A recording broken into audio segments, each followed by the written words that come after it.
welcome to the City of Santa Barbara Architectural Board Review agenda for August 19th, 2024. Ms. Saffel, could we have roll call, please? Yes, thank you. I'll proceed with roll call. Vice Chair Whalen. Here. Board Member Anderson. Here. Board Member Black. Here. Board Member Noon. Here. Board Member Six. Here. Board Member Soffren. Here. We have quorum. Thank you. Thank you. And with that, I think we can turn to general business for public comment. Ms. Saffel. Thank you, Vice Chair Whalen. I'll start with in-person public comment. At this time, I do not have any slips for general public comment. However, if anyone wishes to make a comment, they may fill one out and bring it to me. I see no one in the audience moving to do so, so we will turn our attention to virtual comment. And at this time, I have no hands raised for general public comment. We did not receive any written correspondence for general public comment. And with that, I'll turn it back over to you, Vice Chair Whalen. Thank you. Next, we'll move on to approval of the minutes for the ABR meeting of July 22nd, 2024. Can we have some of those put up? Yes, thank you, Vice Chair Whalen. Here are the July 22nd full board minutes for review and approval.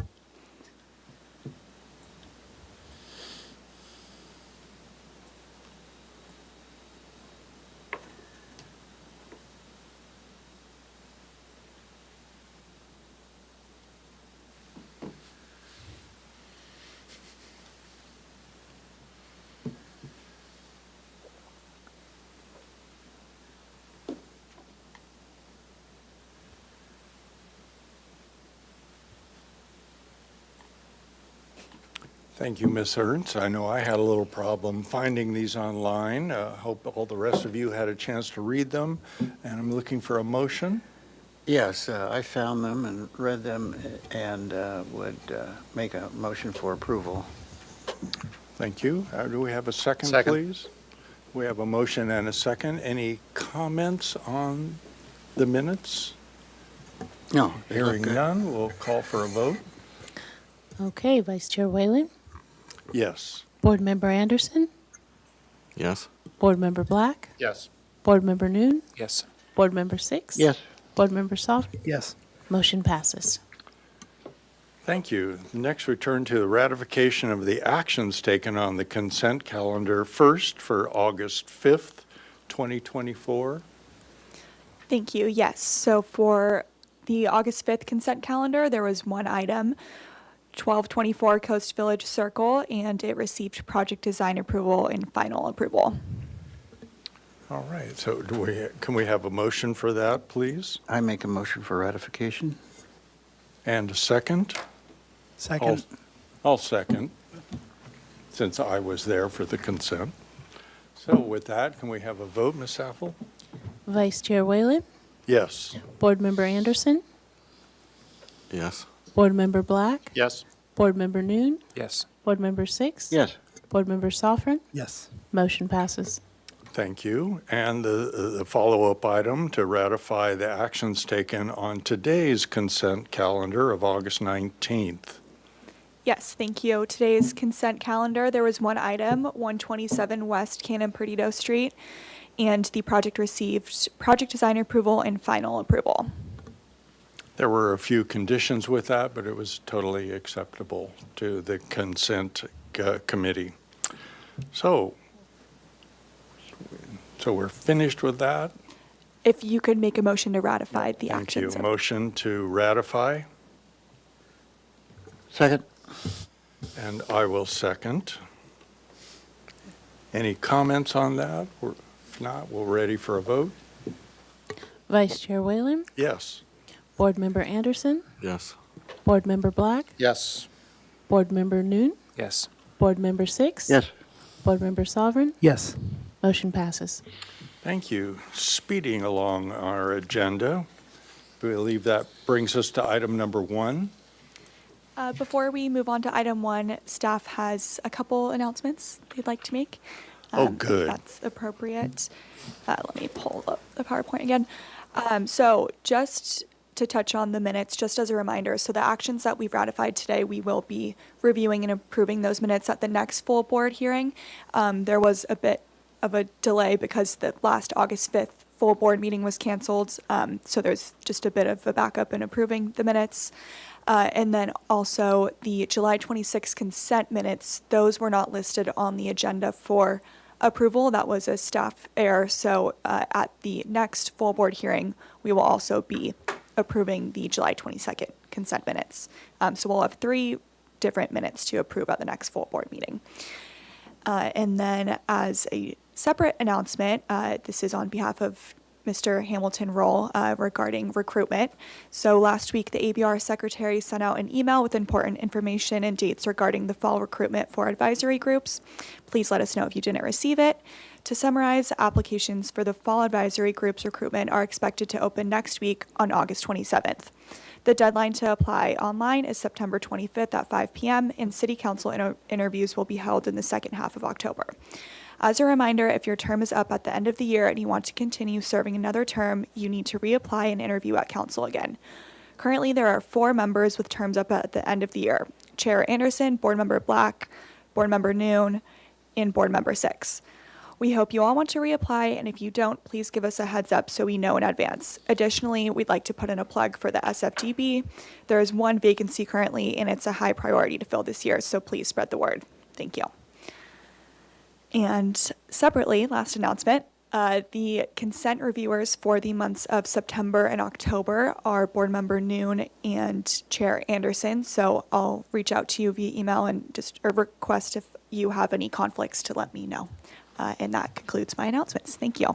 Thank you, Ms. Hearns, and thank you again for keeping me on track with the agenda.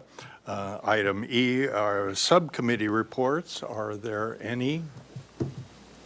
The ODDS.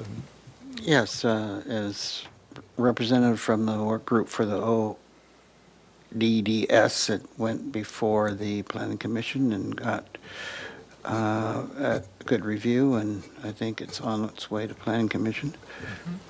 So that's my report. I believe it will return again to the Planning Commission. Oh, I didn't. I believe so, yes. So they Yeah, want it back? it got continued. It will go back to Planning Commission before Okay. it goes to council. Sorry, my error. Yes.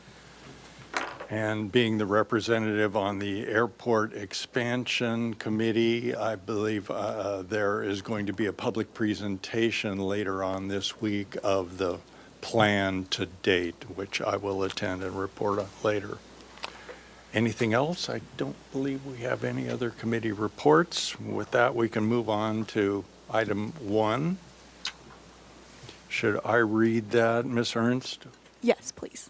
So item number 1 is 301 West Cabrillo Boulevard. This is a proposal for a 233 square foot addition to the existing 941 square foot Santa Barbara Landing building.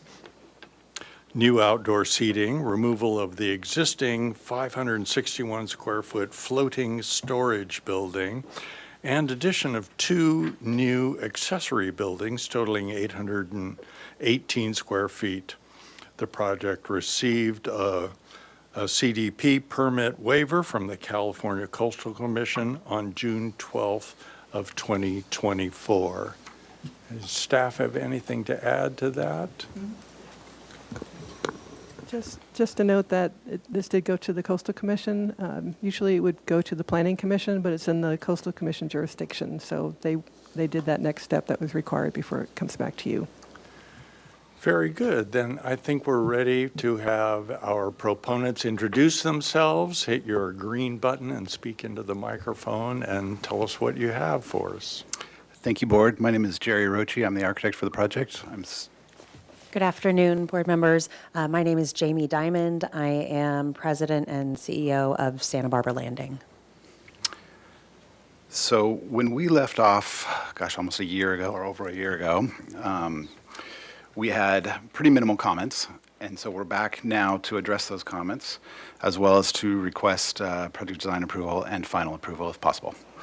The comments that were spoken of before, studying the roof slope of the accessory buildings, and there was an additional comment which was not put on the comments, but it was about raising some of the material, the siding material up and creating a little more durable material on the side. So we've studied that for you. We'll get to that part.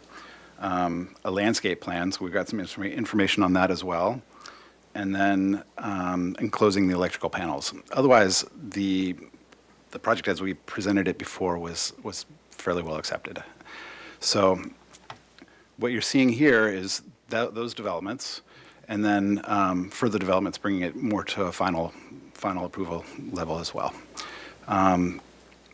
Not much has changed from the last time you saw it. The project still remains with the 233 square foot addition to the main building, and then what you're looking at here in this here's the 105 square foot accessory building, and then over on this little side right here is the 700 plus square foot second accessory building down here. I'm happy to zoom in if anybody wants to see, but we'll get to the further sheets of that. Existing photos, which is pretty typical for us to place early on. And then I'll just scroll through all the stuff that you guys don't really need to see. This is more just exiting diagrams, accessibility diagrams. We keep on moving through, and we get to our first site plan. So, assuming the board knows where this project is located, this is at the waterfront. It's over close to where the large ships come in and disembark, right there at that far end of the waterfront. It's a single building, kind of off on its own, and there's the docks which are supported through that, and then a couple accessory buildings which are stacked up and kind of ready to be addressed, and that's what we're addressing here. When we zoom in on our project area, you see here, let me see if I can zoom in on this. Here's the existing building, our proposed area of addition, our proposed area of deck, our accessory buildings down here and here, which are on the dock. Those are rather unique buildings as they're not attached to a foundation in a traditional sense. We'll skip past our demo, our floor plans. Maybe give me some feedback. Would you guys like me to walk through all the additions? Do you remember the project, or just kind of flow through? Well, certainly focus on the things that have changed. I believe that most of us saw this. Mr. Anderson, you weren't here for the original. Did you go back and look at the video? Yeah, I haven't looked at the video for the original of this, Then but would we have him appropriately abstain? Let me confirm with our design review supervisor, and I'll get back to you before you make Thank you. the motion. Thank you for making that note. Okay. Please, Mr. Rochi, continue. Sure.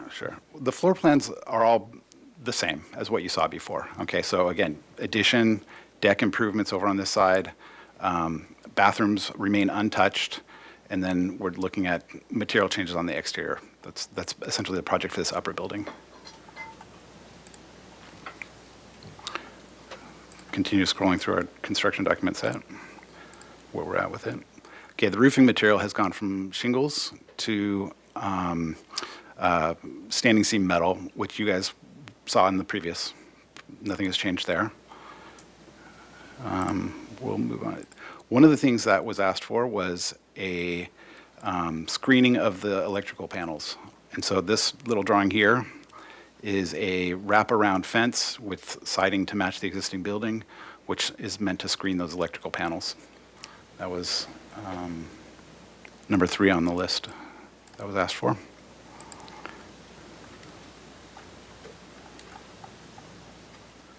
And then moving into the elevations, here is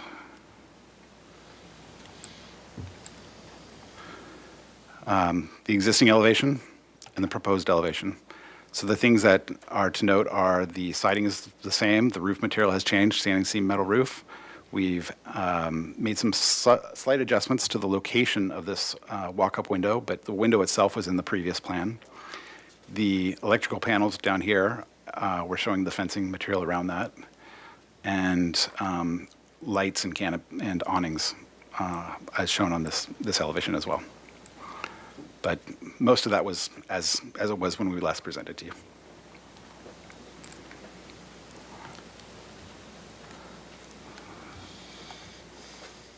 The west elevations, again, roof materials, all this stuff is still the same as what it was. It's relatively standard with what the existing has, except for the roofing material changes. This is the location of the bump out. So currently, this is a walkway, as you can see up in this elevation. And then down here on the proposed elevation, we're showing what the building addition will look like. And it all fits under the existing roof. I'll slide over here and just zoom in on the materials. This is the light that we've chosen. Roof material, painted fascia, board and batten siding to match the existing, the color choices we've got. So the paint for the doors, and then we get into the factory of the doors and windows, and then the paint for the color for the roofing, and then the board and bat siding, and then the trim. We're matching existing railings.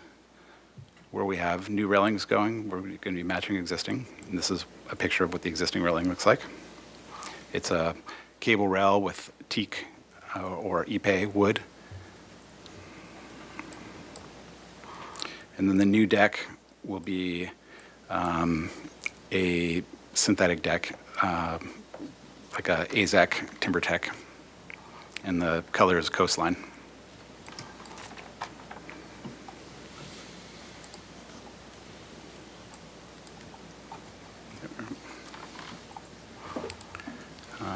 Just keep scrolling through these elevations. Stop me if you have anything you want to see. Moving into the details, so we've got wall sections where we've added the materials, canopies, materials, gutter details, the planter pockets, how we engage with the planter pockets. Our walk-up window on the sidewalk will be adding, we're showing here concrete, but I think that's probably going to become more of a permeable paver at this location. And that's a small little 5-foot section of walk-up area that goes to where the walk-up window is. And roof materials at the upper, standing seam roof details.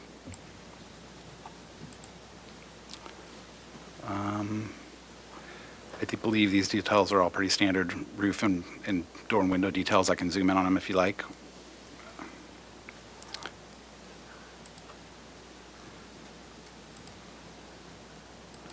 One of the things that was asked of us was to study, at the last presentation, was to study the roof pitch heights on the accessory buildings. So this is not, this sheet right here is a sheet we put together for the study that we did. We were asked to explore the two different pitches, matching the two different pitches on the existing building up above. And so this is reflecting of the higher pitch. And we did not like this. We felt like it was too obstructive and created too much unnecessarily volume for the site. So we did not go with this one, but this is a sheet showing that we did study it. Here's the floor plans of the accessory building. This building is composed primarily of storage, but there will be one small office space within there. We've got the ramp, which we've got to use.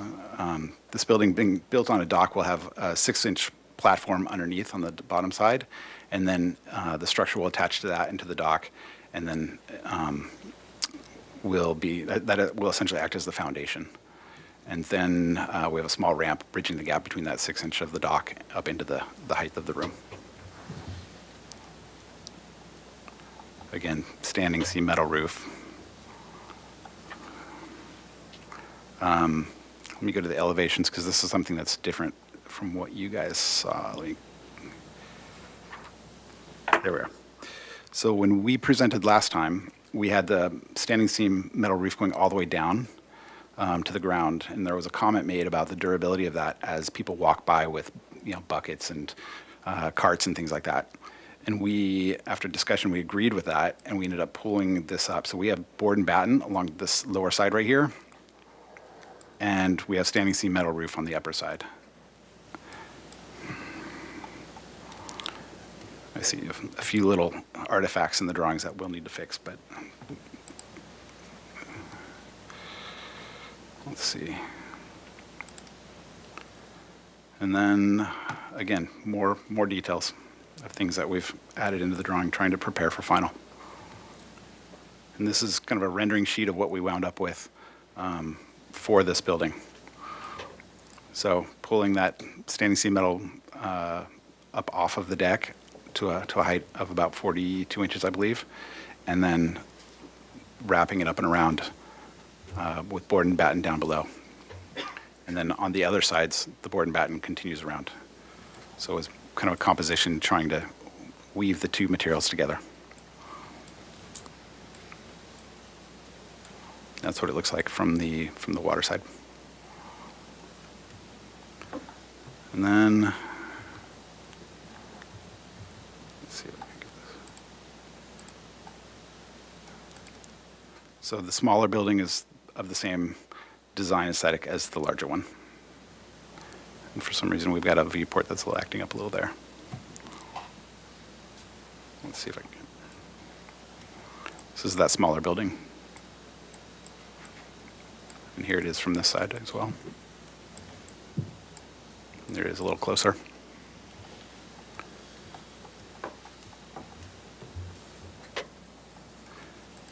And then from there, we move into structural drawings.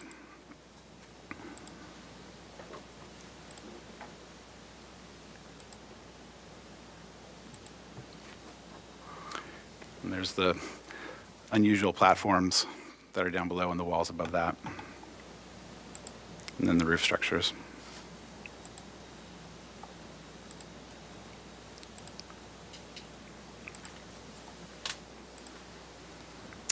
And that is essentially our progress set, current set of drawings. Does that conclude your presentation? And then we also have our landscaping. So one of the questions was, thank you, Jamie.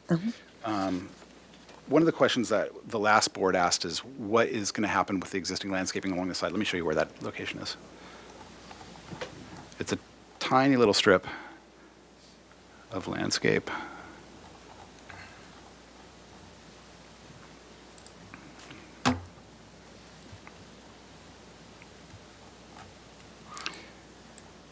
This strip of landscape runs along this side of the building, through here, and along here.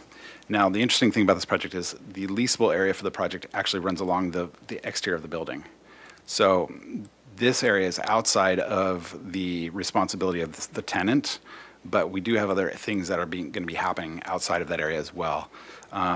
So we've reached out, Jamie's reached out to the waterfront, and the waterfront then has kind of punted it off to Parks and Rec, and so it's kind of gone back and forth, but Parks and Rec basically has it under their scope of work, and what they've said is they want to pull the existing plants out and then put them back as is. They're essentially jade plants, and So it's this unique area where waterfront ends essentially at the edge of our building and Parks and Rec begins. Where the plants are. And so we had a meeting of the minds, and they said, well, we'll come. Parks and Rec said, we will come, we will pull them out. We have a plant yard, we will put them in the plant yard, and we will replace them with like. It may not be that very plant that went in, it may be, but it will be the like plant. So there's like a coral looking succulent. jade and Jade something and, tree. I can't remember what it was. A few different types of hardy. Nothing terribly spectacular, but that's. Yeah. Yeah. But like for like is what they said they would be doing for us.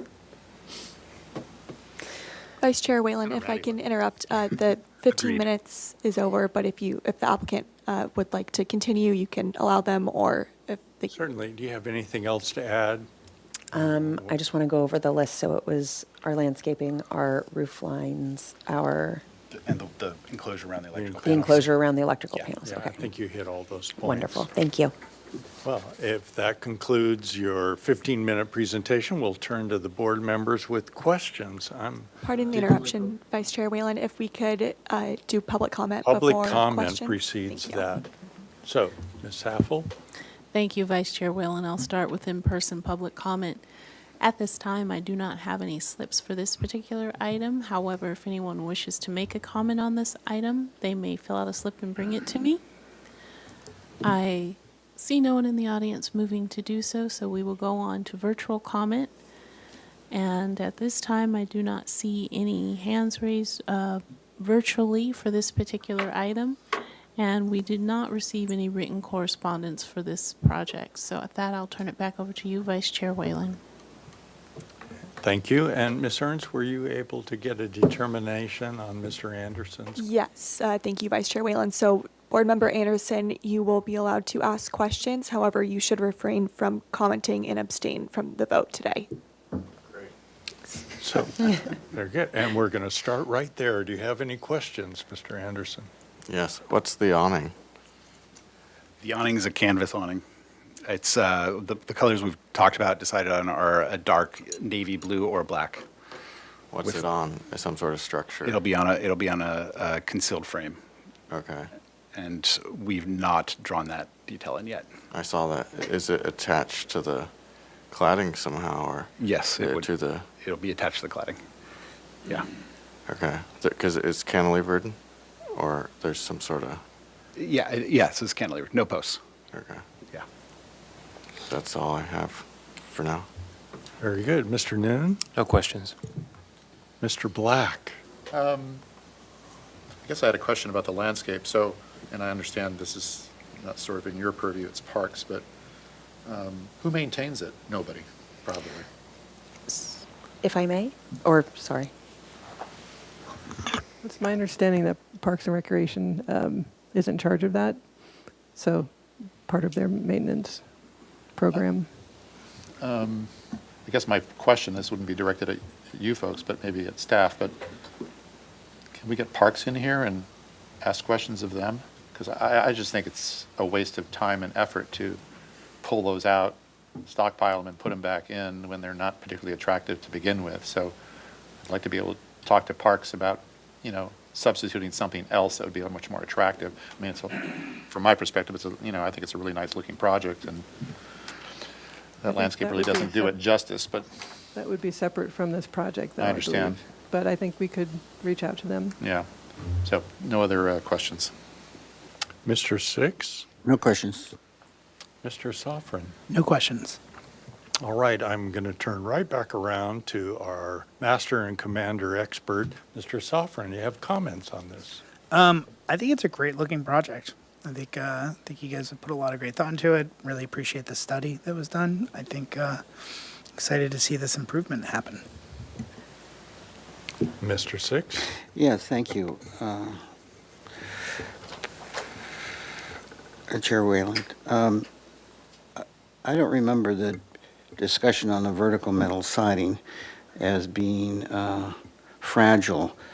I find it very inappropriate. These buildings are, classic, humble utility buildings, and this extra zoom of turning the roofing material down the side is just not appropriate for this type of building.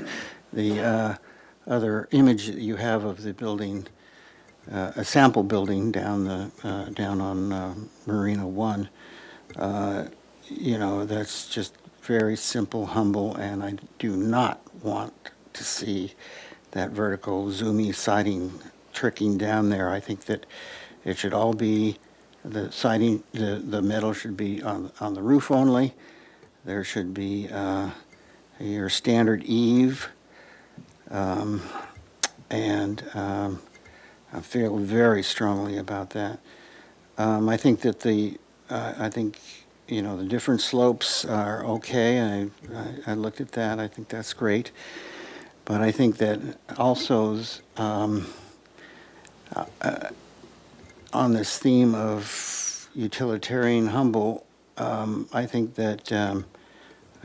you should provide the same rake overhang as of the large building. I think there's probably a foot of rake on that, overhang on those rakes. I think that would make a lot of difference. I think all the downslope eaves should have overhangs.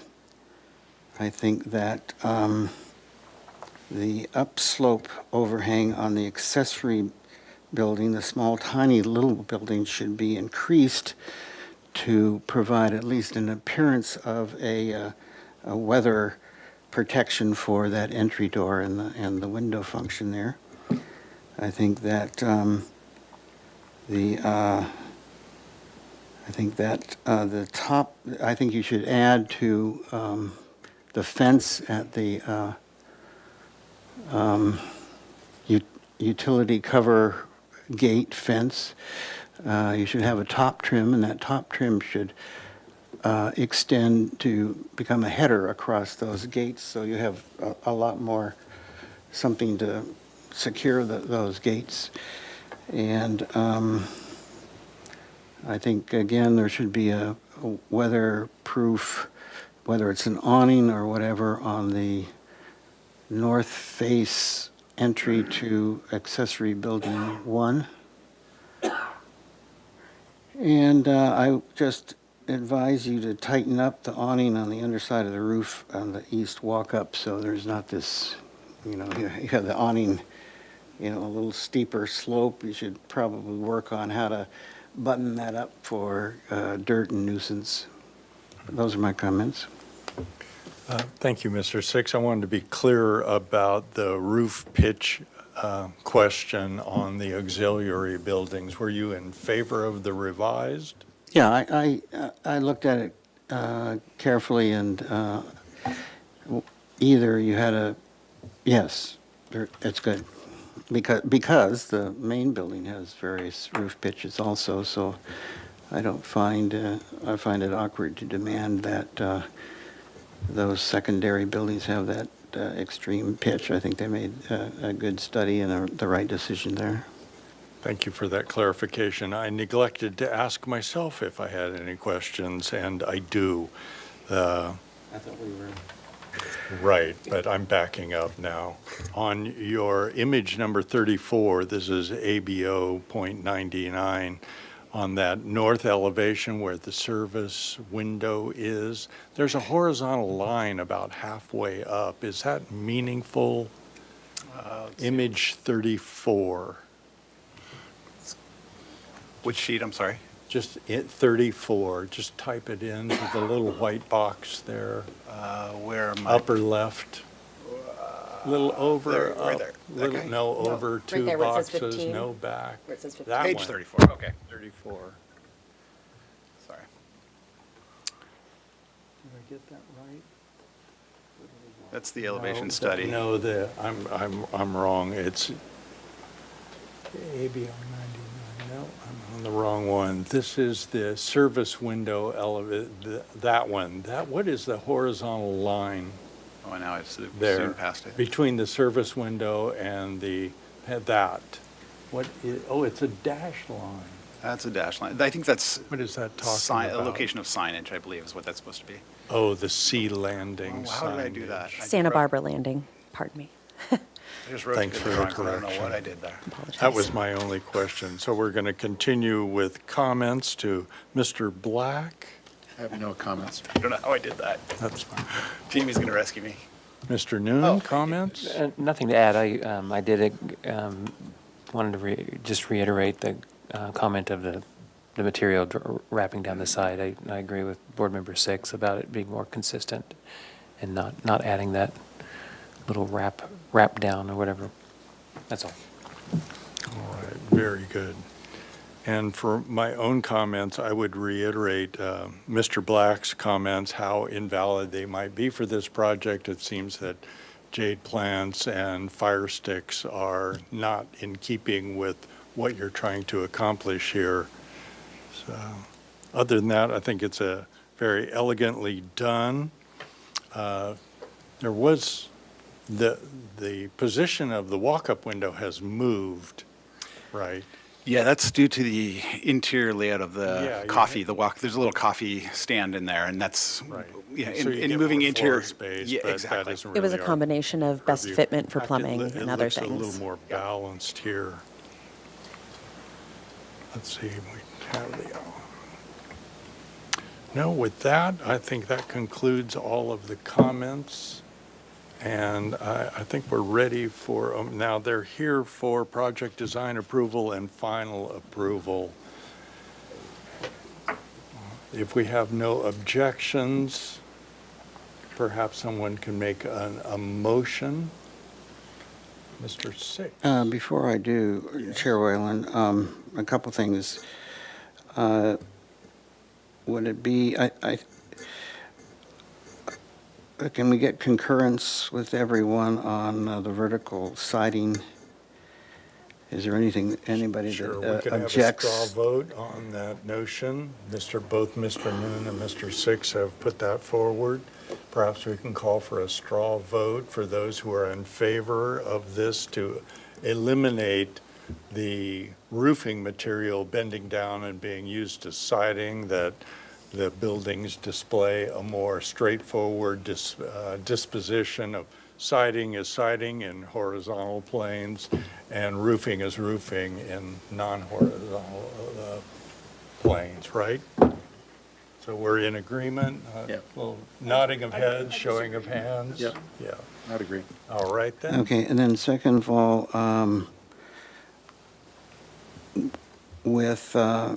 is everybody on board with my subtle changes to the rakes, the overhangs on the gables and so forth? Again, the changes in roof pitches on the two auxiliary buildings to members in a straw. No, I think we're okay with the change of the roof.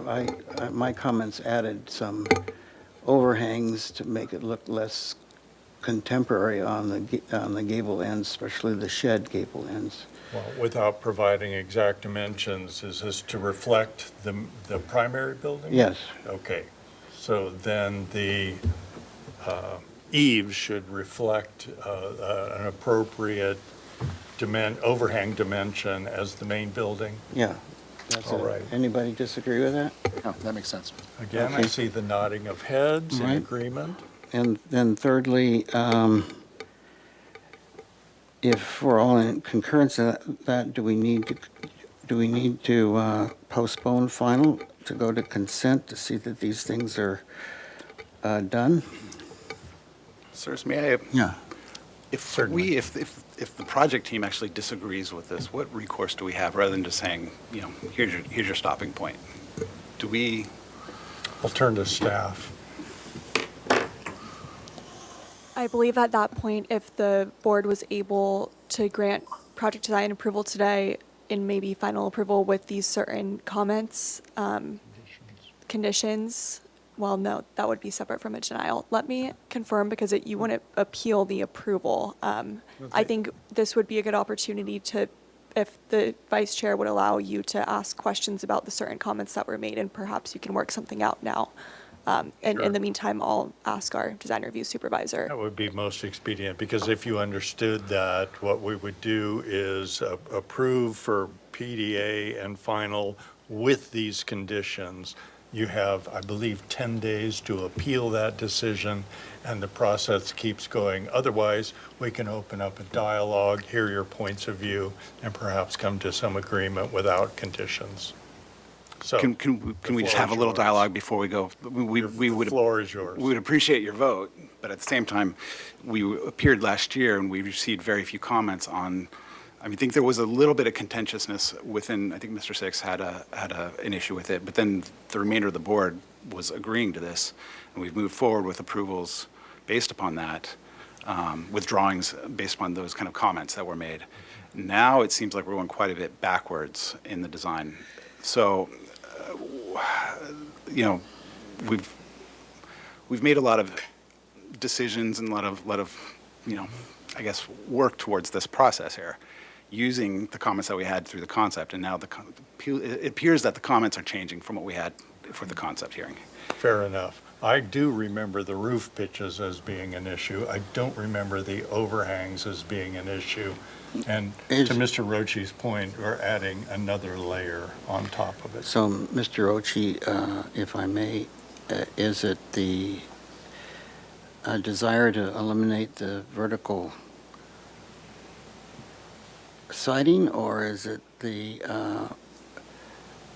resistance to add the overhangs to the rakes and where the siding would not be?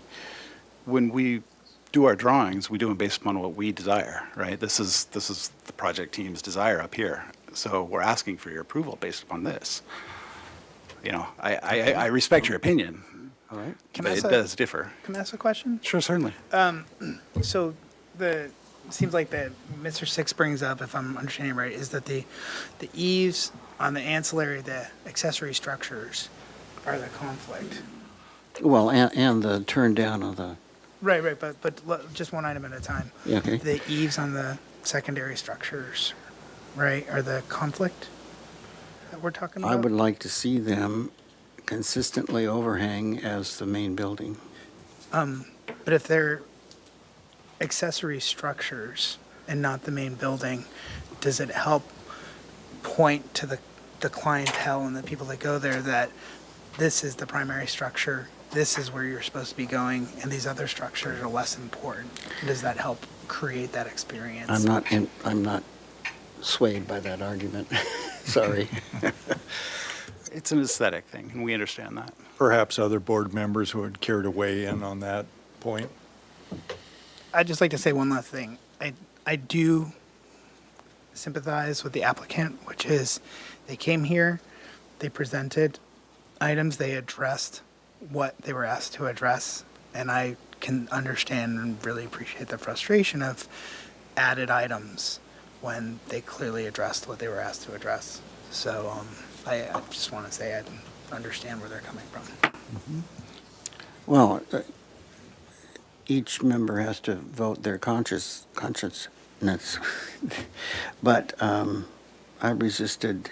I could back off on the overhangs, but I expressed strongly the first time on the turn down of the metal. So I am fully have integrity and consistency with my review if I deny and vote no if the vertical paneling is to remain. I saw no mention of the roof turn down in the minutes. Am I wrong about We just talked about a more this? durable pull up material, the but approved A more minutes. durable isn't that material. right? Could we go to that? Which is why we changed it instead of going all the way down. Right. Because the comments were dock carts and things like that bumping into it. So we addressed it under that. Material, not the mass and form. Yeah. Could we take a look at that detail, or an elevation or a rendering of that?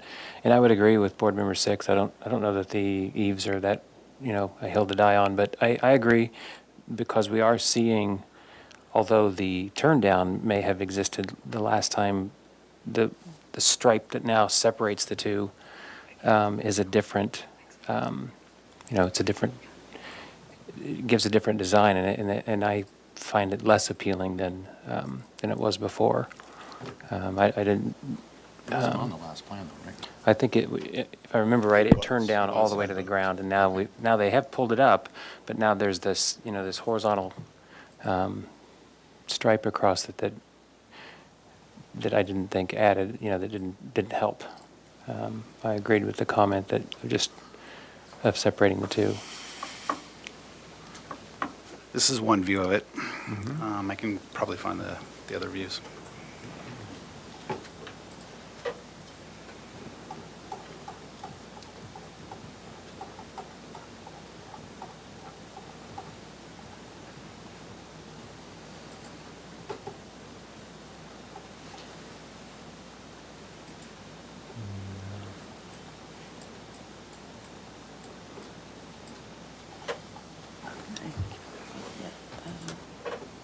Does that show in any of those?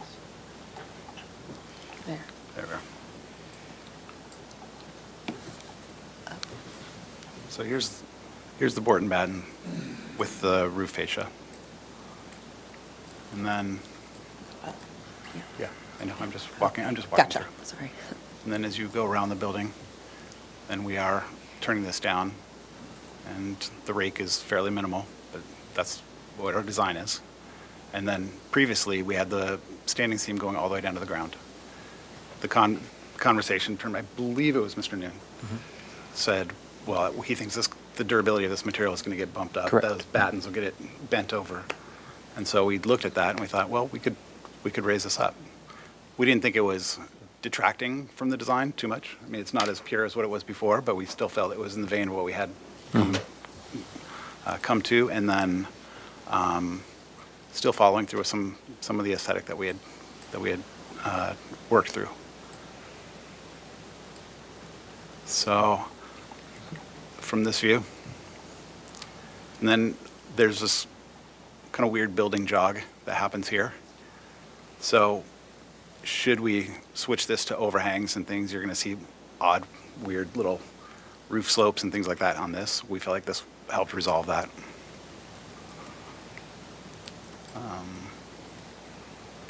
I think that's, yeah, this is from the far end.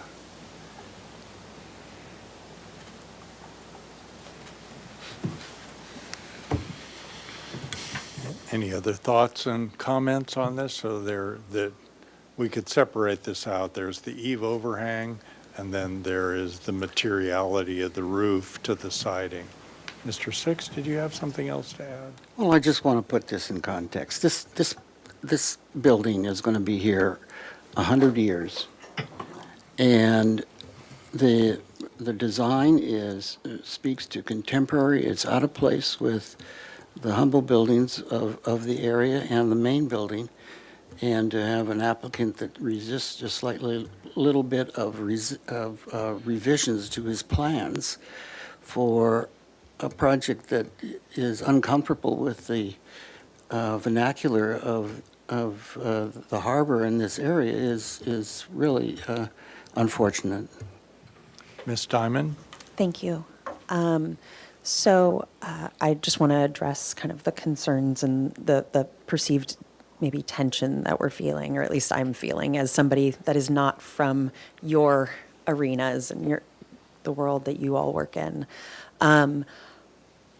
Rochi is trying to protect the fact that I am not the sole decision maker on this. I have partners that we answer to. We've already gone through Coastal Commission and again the previous meeting here. And so he's trying to protect the integrity of what my partners and I all came to agreement upon. And getting 10 adults to agree on a design is not the easiest thing. So I also want to point out, just for us, so you understand my sense of urgency, we can only undergo this project during the off-winter months. So December, January, February, and a little bit of March to finish up before spring break. All of these businesses are tourism dependent and seasonally dependent. So with that little bit of something from me, So Jamie and I just spoke a moment ago. Given the timeline that she's speaking of, if we can work through getting a final approval, we'll, where we come back through presenting the details as Mr. Six would like to see or the board would like to see as a whole, then we will make these changes so long as we can come back or so we can submit for building permit and do that. We will provide overhangs, uniform overhangs on the accessory buildings. Uniform siding. yeah. Yes, but where we wrap the siding down the wall, we'll have to have an overhang there, so we'll have a change of material, right? Right. So at that location, we'll have an overhang, which would be similar to what you see at this location. Yeah. Okay, so we'll bring the siding up, we'll continue the overhang. I would like to leave the rake similar here, but this material will then be more consistent with what we see throughout the waterfront. As it will on the other corner of the building. As we And I realize that there'll be a kind of a wonky eave there. It'll either have to be cut back or extend out farther from the corner than it's. Something will have to happen at that location in order to create kind of a horizontal line. Otherwise, it's going to feel like it's, trying to take off at that spot. But Chair Whalen? we'll resolve that if we can get Yes. final. Yes, I think we can get final and have a review after final of specific items that we have displayed here So- and not get in their way of progress, which I do not want to do. Board Member 6 and Chair Whalen, so it looks like we are getting to a spot where we're able to grant project design approval. However, I would still recommend continuing to final approval on consent. If we were to allow an at-risk building permit submittal, that requires sign-off from the building official and community development director, so I can't guarantee they would be able to submit at risk. I think it would be cleanest and most efficient if you were to grant PDA today and continue to final on consent, and then the applicant can resubmit with the requested information in the motion, and we can get them on the next available consent agenda.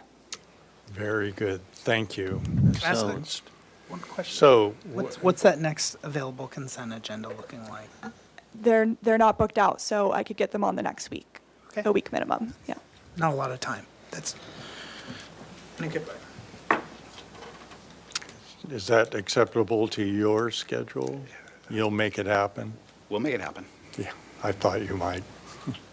So, Mr. Six, I'm going to turn to you for a motion, otherwise I'll take an effort at it.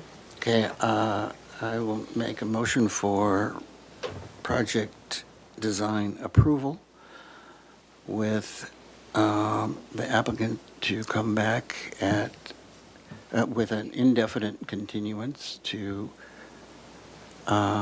consent for final, with the following comments: that the overall project is very nice and an extreme improvement to what is there now, and appreciate the effort and the development here. On consent, we would like to see the elimination of all of the metal vertical siding, and to have more traditional eaves at what used to be the transition from vertical siding to roofing. And I'll let, The extension of the eaves. yes, to, at that juncture, to have the eaves extended.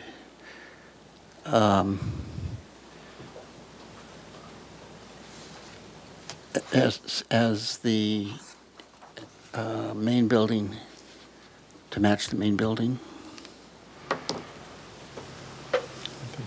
And I think that'll let that, and would advise them to put a top trim on the fence and extend it over to have more secure landing for the gates. At the utility gate. At the utility fence. Very good, thank you. We need to make the findings also. Oh, and we also would find that this project is compatible with, because it is consistent with the design guidelines of the area. It is, number 2, is compatible with the architectural character of the city and the neighborhood. Number 3, it is very appropriate size, mass, bulk, and scale. There are no adjacent landmarks and historic resources to be affected, nor, number 5, public views of the ocean and mountains to be affected. And the use of open space is, it's all about, using open space, and the landscaping is not applicable. I'll second. So we have a motion and a second. I believe we're ready for a vote. Ms. Affel? Vice Chair Whalen, Yes. Board Member Anderson, Abstain. Board Member Black? Yes. Board Member Noon? Yes. Board Member Six? Yes. Board Member Sovereign? Yes. Motion passes. Thank you. And Thank you, Board. Thank you. thank you for your patience. And I I do think appreciate this your will be a more weather-tight and appropriate solution. Thank you. And Vice Chair Whalen, can you please announce the appeal period? There's a 10-day appeal period with the Oh, yes. instructions on the screen. There is a 10-day appeal period. Is that all I need to say? I think that's all I need to say. So we are lagging a bit here. 3:40. Thank you for your patience.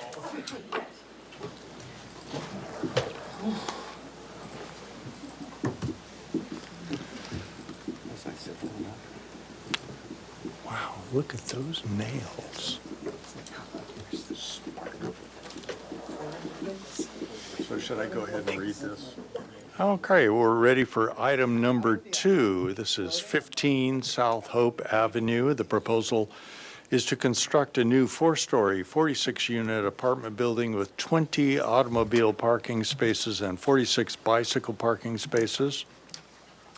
The project is proposed using the city's average unit density program and the state density bonus law. The average unit size is 703 square feet and proposed as 100% affordable.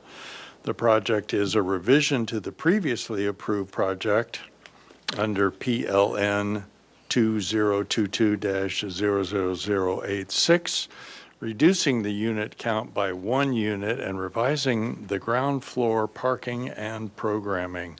The massing and footprint remain unchanged. This review is for comments only. No final appealable action will be taken. The project will require compliance with the project compatibility findings, urban design guidelines, and the Upper State Street area design guidelines. And with that, I think we can have our proponents introduce themselves. Turn on your microphones and please lean in. Thank you. Vice Chair Whalen, sorry, before they do so, just a quick staff comment. Oh, yes. Thank you for reading that. It is a pre-application here today, so as you noted, it's for comments only. No motion is required. So in the minutes, we'll have the board member comments individually listed, and it's a pre-application to review the 2 options for design changes to the previously approved project. So they will be required to resubmit formally for a revision to the planning application and project design approval, but today you're just reviewing the 2 design options before they pursue that. Thank you. Yes, I don't think there's anything further to clarify with that, but we've seen this project, this is like Groundhog Day on Hope Avenue. And if you could give a little background on what's going on here. Thank you, Allison DeBusk, City Planner. I think actually the applicant and architect, that's in their project plans, is showing the prior design and the 2 options. So I think it might actually be best to let them go ahead, and I can answer any questions that you may have. Okay, Mr. Busk, I got a little confused when I saw it was the same architects but a different firm. I guess that's not part of our purview here, but it did confuse me. So go ahead with that. Dale Azam, I'm with the Housing Authority of the City of Santa Barbara. Very nice to be here. Scott Walter with architecture firm Office Untitled, which was formerly named RNA Design. We changed names a number of years ago, but continued the RNA up until last year, given the track record with the project. All right, thank you for that. And please tell us about your project. I'm going to kick this off because I do want to explain to you why you're seeing this yet again. It wasn't under our auspices before, but it was with Scott's firms. This project was submitted by the previous owner of the property and ultimately approved by ABR. It was going to be a market rate apartment development. It is now going to be a 100% capital A affordable low-income housing building. The Housing Authority purchased the property from the previous owner with the existing plans. And at the time of the development that we purchased it, the development permit was ready to issue. We had formal approval from both, as I understand it, ABR and the building department. We want, as much as possible, to take advantage of all the work that's been done on this and the design work that's been done. But our target population tenants are different. And so we're planning to have at least 50% of the residents here be special needs households. So there's a huge need for that type of housing in our community. And this is an excellent location for it. It's got proximity to shopping, services, and transportation corridors. As a result, to maintain the costs and meet the needs of the households to be served, we're changing some of the features of the building. We've eliminated the subterranean parking level. And because we did that, we're increasing the parking count on the ground floor. And then we're redesigning the unit floor plans to provide better accessibility, added a laundry room, community meeting room in lieu of rental retail space. We were also concerned about both the installation cost and the maintenance cost of the previously approved exterior clay tile facade. We want to keep the same building profile and the overall configuration the same, but we want to simplify the construction if possible and minimize the ongoing maintenance. So we're coming to you with two different designs today. That's why we're doing the pre-application. We're presenting a couple ideas, and we'd really like your feedback on which you think is the direction we should go. So that's the intro, and I'll turn it over to Scott. Great. Well, thanks everyone for your time again today to talk about this project. We're super excited to share some of these potential options. So as Dale just mentioned, the primary design revisions fall into kind of two categories. There's some of the plan changes, primarily on the ground floor, and then there's the facade changes. So regarding the plan changes, I'll kind of skip ahead to the first floor plan. So at the floor plan level, so on the left, what you're looking here on screen was the previously entitled floor plan at the ground floor. And so when we eliminated the below grade parking, that in turn required that we didn't require to have a ramp downward, so that freed up space on the ground floor. So we're able to extend the parking back into this zone. We also eliminated this dwelling unit. This represents the one unit that was removed from the project. And so that whole ground floor kind of opened up and allowed us to get a bit more parking in there. And then as well, we were able to extend what was a relatively kind of small lobby, including a mail room, extend that downward and include a common area, a laundry room, and some storage area. We'll see, maybe we'll need to use that for mechanical, other things down the line. So that area was revised. And then at the front here, this was going to be a kind of a resident amenity, maybe like workspace. It is now going to become, at last discussion, a building management office or other use for property owners. And then at this rear area, where there was a community room in this sort of semi-triangular shape, due to the new parking configuration, we were able to take advantage of a corner zone where we couldn't get parking and extend a small area of that community room to create a convenience kind of communal kitchen.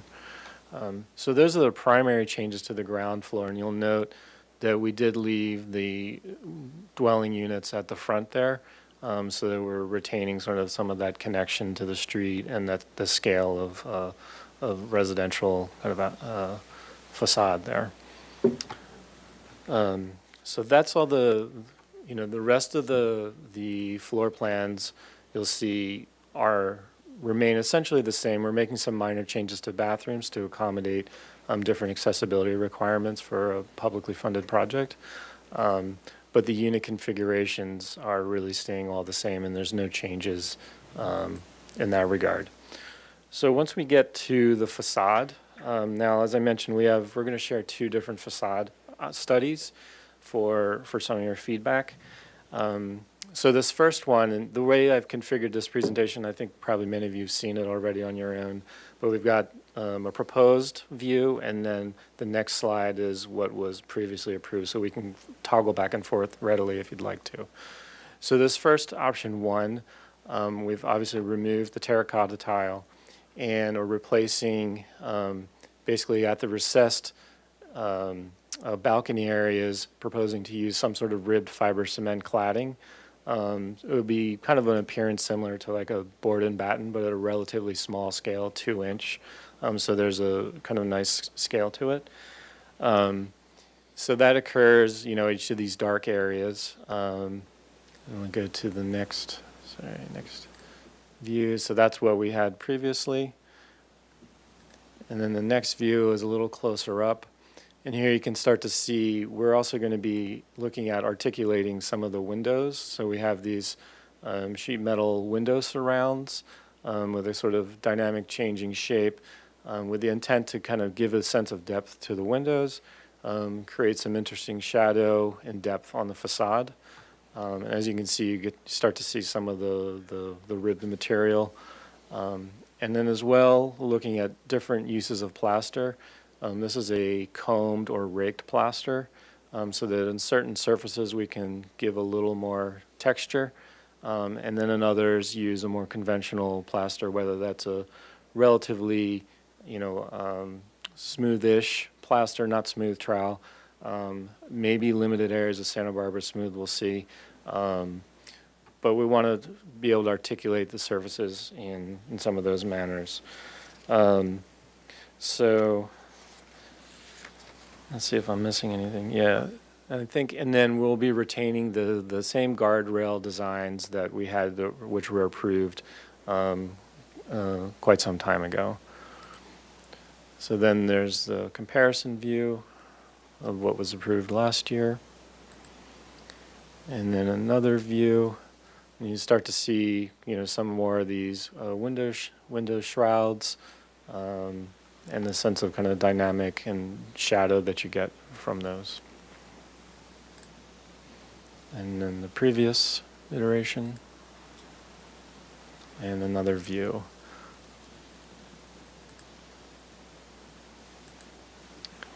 And then we included the straight-on facade elevations rendered, highlighting kind of where some of those materials are happening all around the rest of the building. So it's fairly consistent logic applied around the whole building. And then material sheet, you get a kind of sense of what the shrouds could look like, and then fiber cement cladding material, and different varieties of plaster. We have the board form concrete at the ground level front, and some decorative tile that could be on some of the entry stair.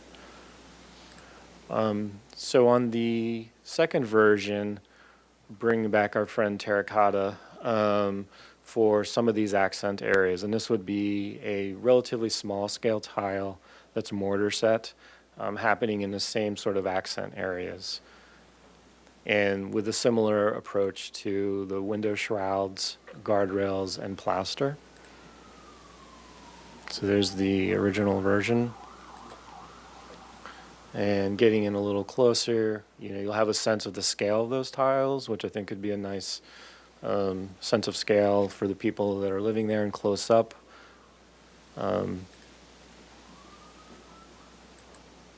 And I think some of the goal is to try to balance how the building reads from a distance and how it feels close up, and kind of play with those kinds of experiences of the building.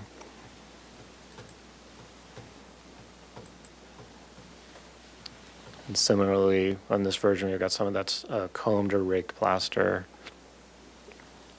in the window shrouds. And then we've got our kind of straight-on elevations, again, very similar to what the last versions were. So you can see the kind of scale of tile that we're generally thinking about. Probably prefer something that has a more rectangular proportion than this, but it's just as a reference image of how that can be installed. So that's kind of what we brought today.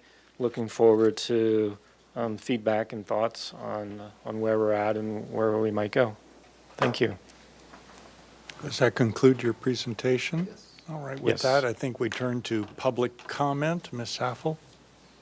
Thank you, Vice Chair Whalen. I'll start with in-person public comment. At this time, I do have a slip for this particular item. Mr. Jason Day, if you could please approach the podium, you will have 2 minutes to speak.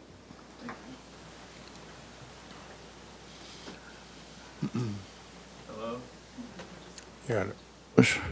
Hello. Hi, my name is Jason Day. I live in one of the condos right north of this project, and I've probably been here 3 or 4 times, and every time, this is the second time that they've asked to change the facade of the building, because we have a nice clay tile, Spanish style building, and last time, or 2 times ago, they wanted to change it to a cheap stamped cement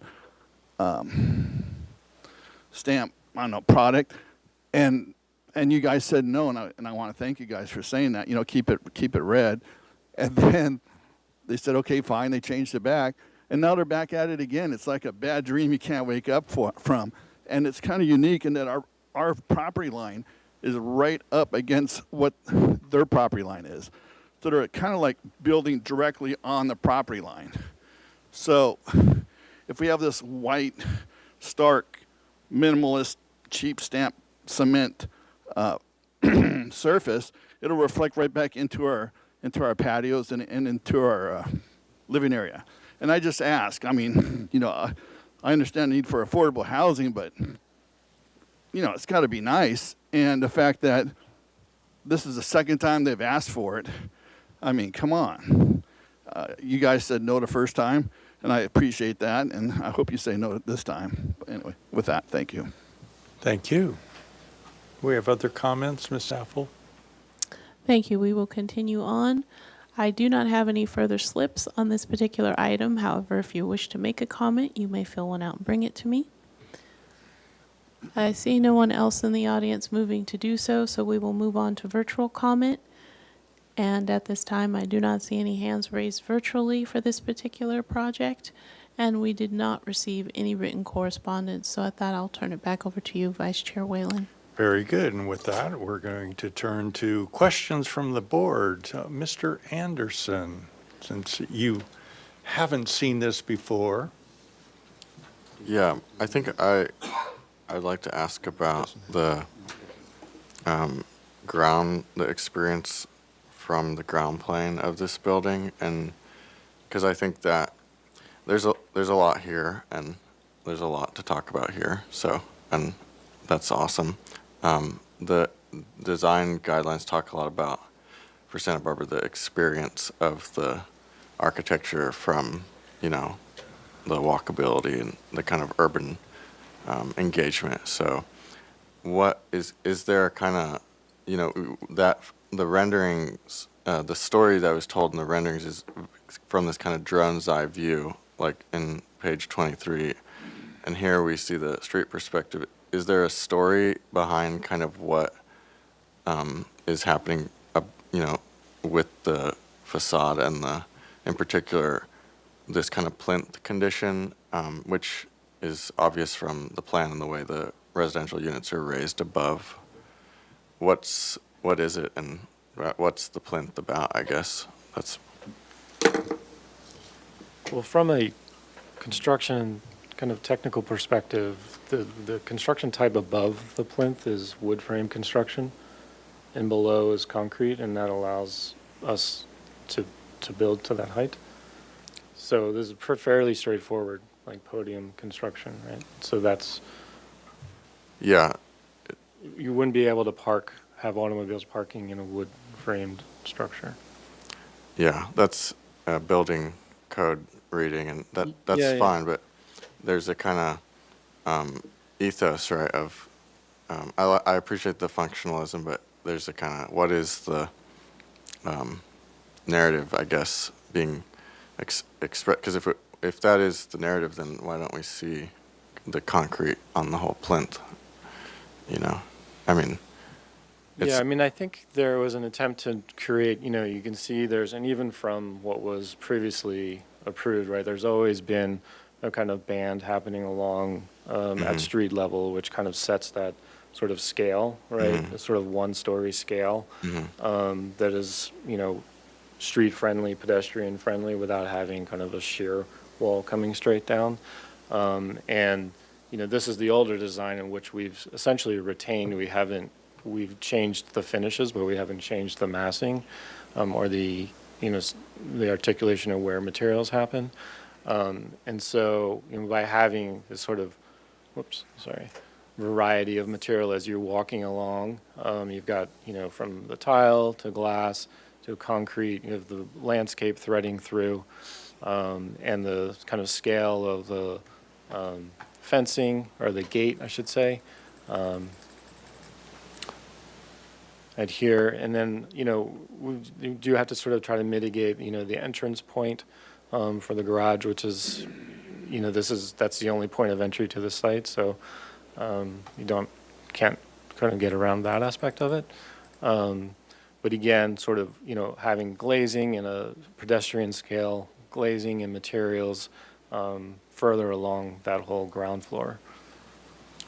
what is, on this image, what is programmatically happening there? Yeah, so in this area, this is where the management office would be. Previously, this was going to be, in the original iteration, this was a very small cafe, and then it became a, potentially like a resident amenity, maybe like a workspace or kind of office space or small meeting room.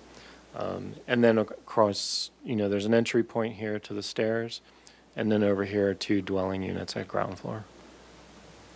I know in the design guidelines it talks a lot about this kind of interest in courts, right, or some sort of pulling the public space into the architecture, and that's beginning to happen with the stair, right?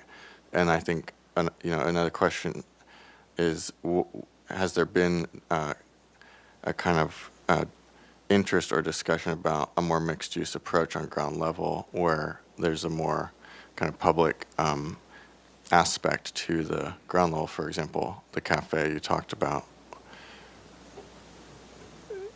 That was that was kind of early on days of having that commercial space. Given the program and the number of units and the configuration of parking and space for parking, there just was not a lot of space remaining to be able to accommodate commercial. And at that point, it was several hundred square feet, which is really small to try to have even a coffee shop. And now I think with the new program and new owners and a different, approach to how the building is going to be operated and run, that was not a right fit any longer. Okay, thanks. Thank you, Mr. Noon. Not really any comments on, questions on the material change. Obviously, we'll do comments later, but just one, if you could go to the south elevation, just one quick question. I don't want to go over something that we've already resolved, but against the concrete, we've got that vine. Are we confident that that's going to be, you're going to be able to maintain that? I'm smiling because it was a topic of discussion last summer, and Right. actually it was almost exactly a year ago where we discussed this topic. Yeah. So we did address that, and we brought in our landscape architect, and we've subsequently been able to get the plants in the dirt now because we've eliminated the below-grade parking garage. The garage structure is not conflicting with where our plants are, so now they're going to grow even better. But we have accommodated for additional planters, which you kind of see up here. But I think we're in a really good shape now in terms of the ability for them to grow. Good. Yeah. Okay, thank you. And Mr. Black, questions, please? So really what this boils down to is the aesthetics of those two different proposals that you're showing, isn't it? Yes. If I understand this. Yeah. Yeah. Well, and I appreciate the fact that you can get the vines in the ground too. That's a plus for sure. But, Yeah.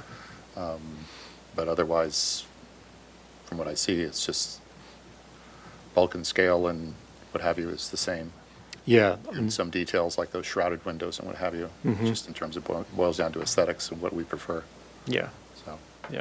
I don't have Yeah, any- we haven't changed building volume or I can mass see at that. all. I Yeah. can see that. Otherwise, I don't have any other questions per se. Thanks. Very good. Moving on to Mr. Six, questions? Yes, thank you, Chair Wayland. I know this is kind of off topic of materials and style, but I didn't see, and it's a thorn in the side if you don't think about it before, but is your electrical transformer located? And your trash? I didn't. Yeah, See so let those? me, the electrical transformer is, so. And let's- according, and accessible according to Edison's. Yeah, so it's a spoke very to good Edison. question because it's been, over the years, it's been a bit of a conundrum. The property has a long kind of driveway or alley associated with it. And the transformer, which you just kind of barely see here where I'm hovering my mouse, Mhm. is where the transformer is Oh, good. located. And Okay. work and collaborate, we actually had the transformer design approved by Edison Wonderful. previously. Good. And your trash? And then trash room is right in here. Okay, great. All right, and to address the neighbor's concern, there's been no changes in the massing or the adjacency to the north neighbor, correct? That's correct. We're just looking at finishes and so forth. That's correct. And you show two types of terracotta tile. One is very elongated and one is not. You have any sense of what the direction you want to go on that is? My own personal preference is one that's a little more elongated Uh-huh. proportionally. Okay. But honestly, we were sort of looking to get whatever input we could from everyone on, thoughts as we move towards Okay. selecting materials. Oh, you'll get my input. I'm sure. Thank you. Came to the right place today. Questions from Mr. Soffren? No questions. So why don't we just turn right to you, Mr. Soffren, with your, oh, we have public comment. We that. did that. Already that. completed public comment. Yeah, we can move on to board We member did that. comments. Yes, we thank had the you. public comment. Mr. Soffren, And why but don't before you we can- move into comments, so because this is a pre-app, we'll be listing board member comments individually on the minutes. So I just encourage Well, you to. Once again, I forgot my own question, so with your indulgence. Mr. Busk, we're delighted to have you here. We see so little of you. I see on the drawings, and this is for the proponent too, what is meant by an entitled plan? Thank you, Vice Chair.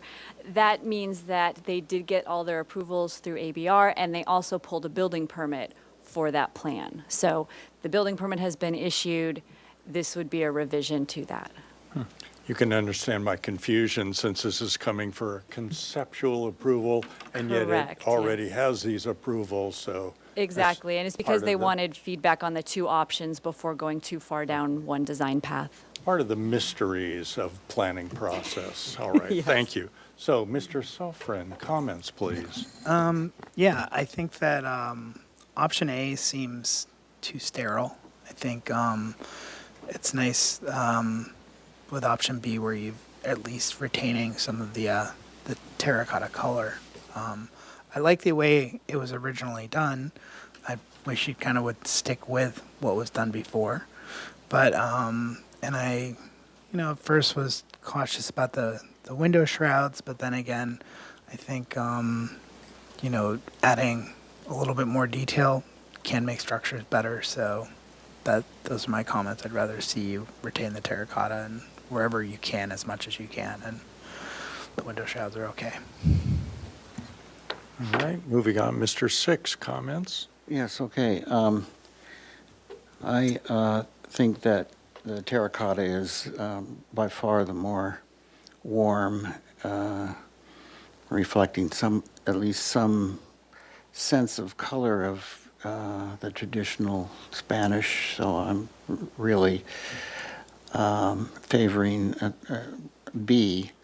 Now, I think that along with that, I think that the color, the very, what I sense is a very black in the trim and so forth, and the very white, still with the terracotta option, the black and white is still too stark and needs to be toned down, and the black softened, and we don't want a dirty white, but we want an off-white, not a white.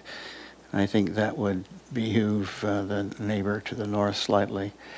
I don't think that, except for the very captured walls, like in the back of the, when we look through the stairs and to the deep of the building there, we see plaster. Yes, I could see those captured walls on the very deep side of that being in some kind of texture, but I do not like to see anything but the Spanish flat of a traditional plaster.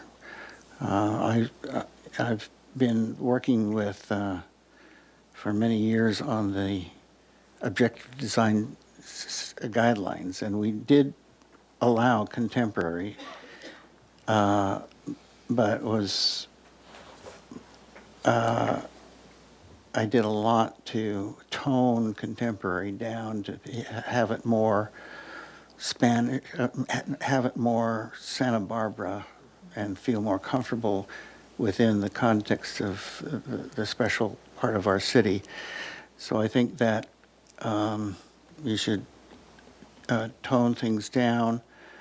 I do not like at all the varied surrounds that we see on the windows with its angles. I think that will be very passé in short order and very contemporary look that you don't really need. Now let me speak to another thing here, is that one of the important things that was written into the objective design standard is that you don't change materials on outside corners. So if you take this view and flip up to the next one above,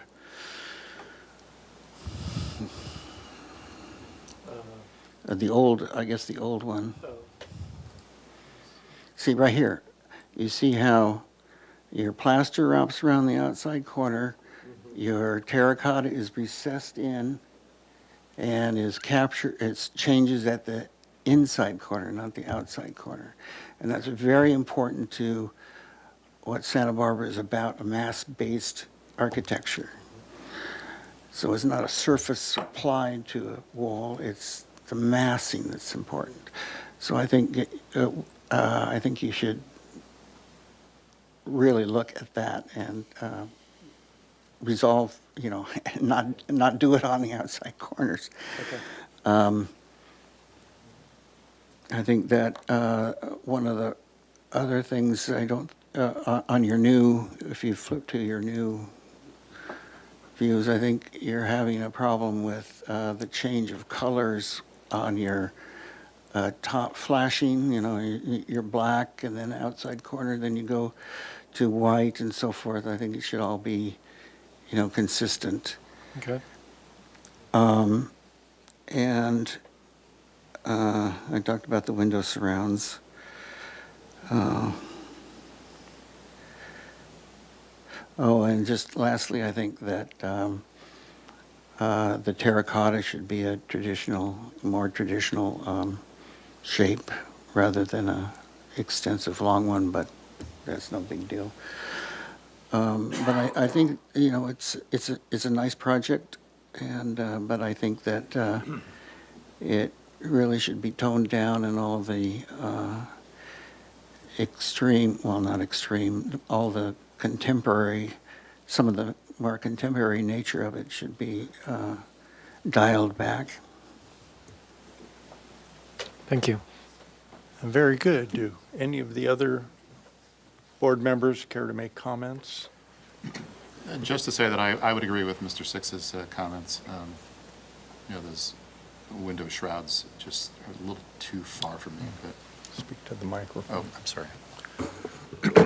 And I did have a quick question. So you showed that decorative tile in your materials photos, and I'm just curious, where were you anticipating using that? Is it just somewhere we don't see from the front here? Stair right. Yeah, it's actually on the stair. If you look at this view right here. You mean on the risers? Yeah, on the risers, yeah. Cool. And then I think we had it on an accent wall. Adjacent. Adjacent to it, yeah. I like that. But, and Mr. Six's comment about just toning it down, just getting the modern elements, if you will, either eliminating those or just, I think, otherwise I think it's, to me, I like it much better than the old project, so, from my perspective. Okay, So. thank you. I'll just real quick. I'll be real quick because I think it's already, you understand what the point's been made. There was a better example of that, of wrapping the material if you could go up or down, and it was more from to the right of what we're seeing. Right there, yeah. It's the difference between those, if you just, where that doesn't wrap. I did want to ask though, I guess maybe it doesn't need to here, if there was a change in the eave height at those locations, but maybe not. I think the point's made with not returning it, the tile out, and then, like Board Member 6 said, at the outside corner, making it transition at the inside corner. So I did beat that up, didn't intend to, but, I agree with what the other board members have said. This one is, I would be in favor of as well. It's warmer, nicer.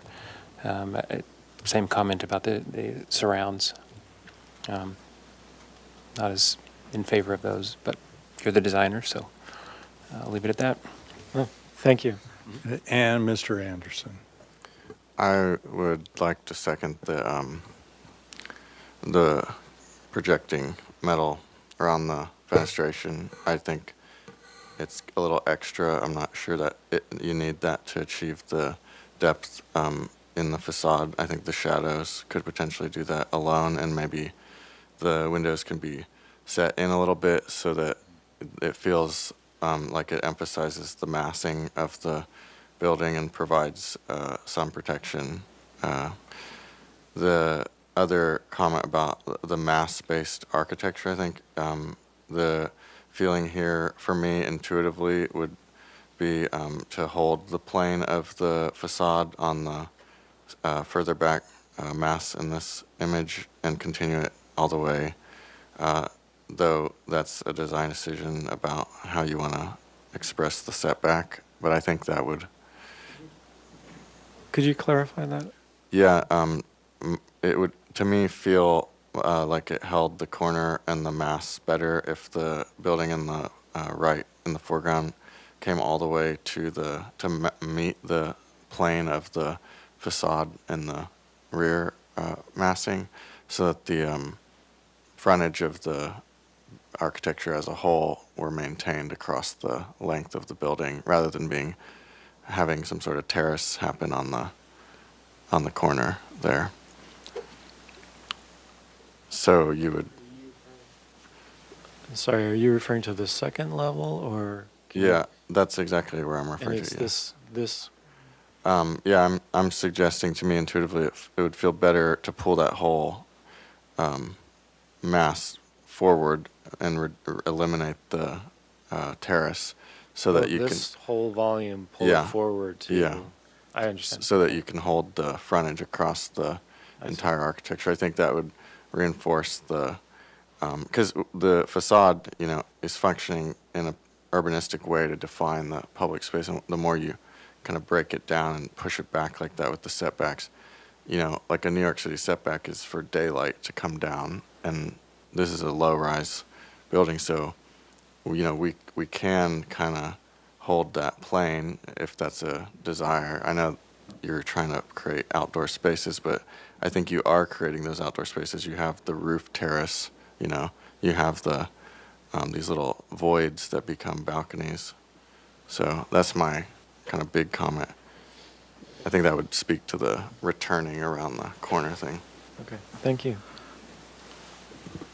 And my comment, I'm going to reiterate what others have said, but I would like to underline the Upper State Street area design guidelines, which I think some of you have read and quite astutely digested. But they were written 15 years ago, and they talk about the inclusion of more contemporary styles. Well, does that mean contemporary for 2009? It gets us into a side discussion that we wrestled with on ODD. What the hell is contemporary and when do it happen? That being aside, the guidelines go on to talk about the use of natural materials such as sandstone, stucco, and tile. And I would strongly encourage you to review those materials, especially against your use of metals in the window surrounds and the railings. I think they detract from the intention of the design guidelines. Let's see. Oh, you know, one of the best buildings around is right next door. That Fidelity building is a beautiful expression of the Santa Barbara style. And I do think of this area as being a gateway to the city. You come off of Hope Ranch or coming down Hollister.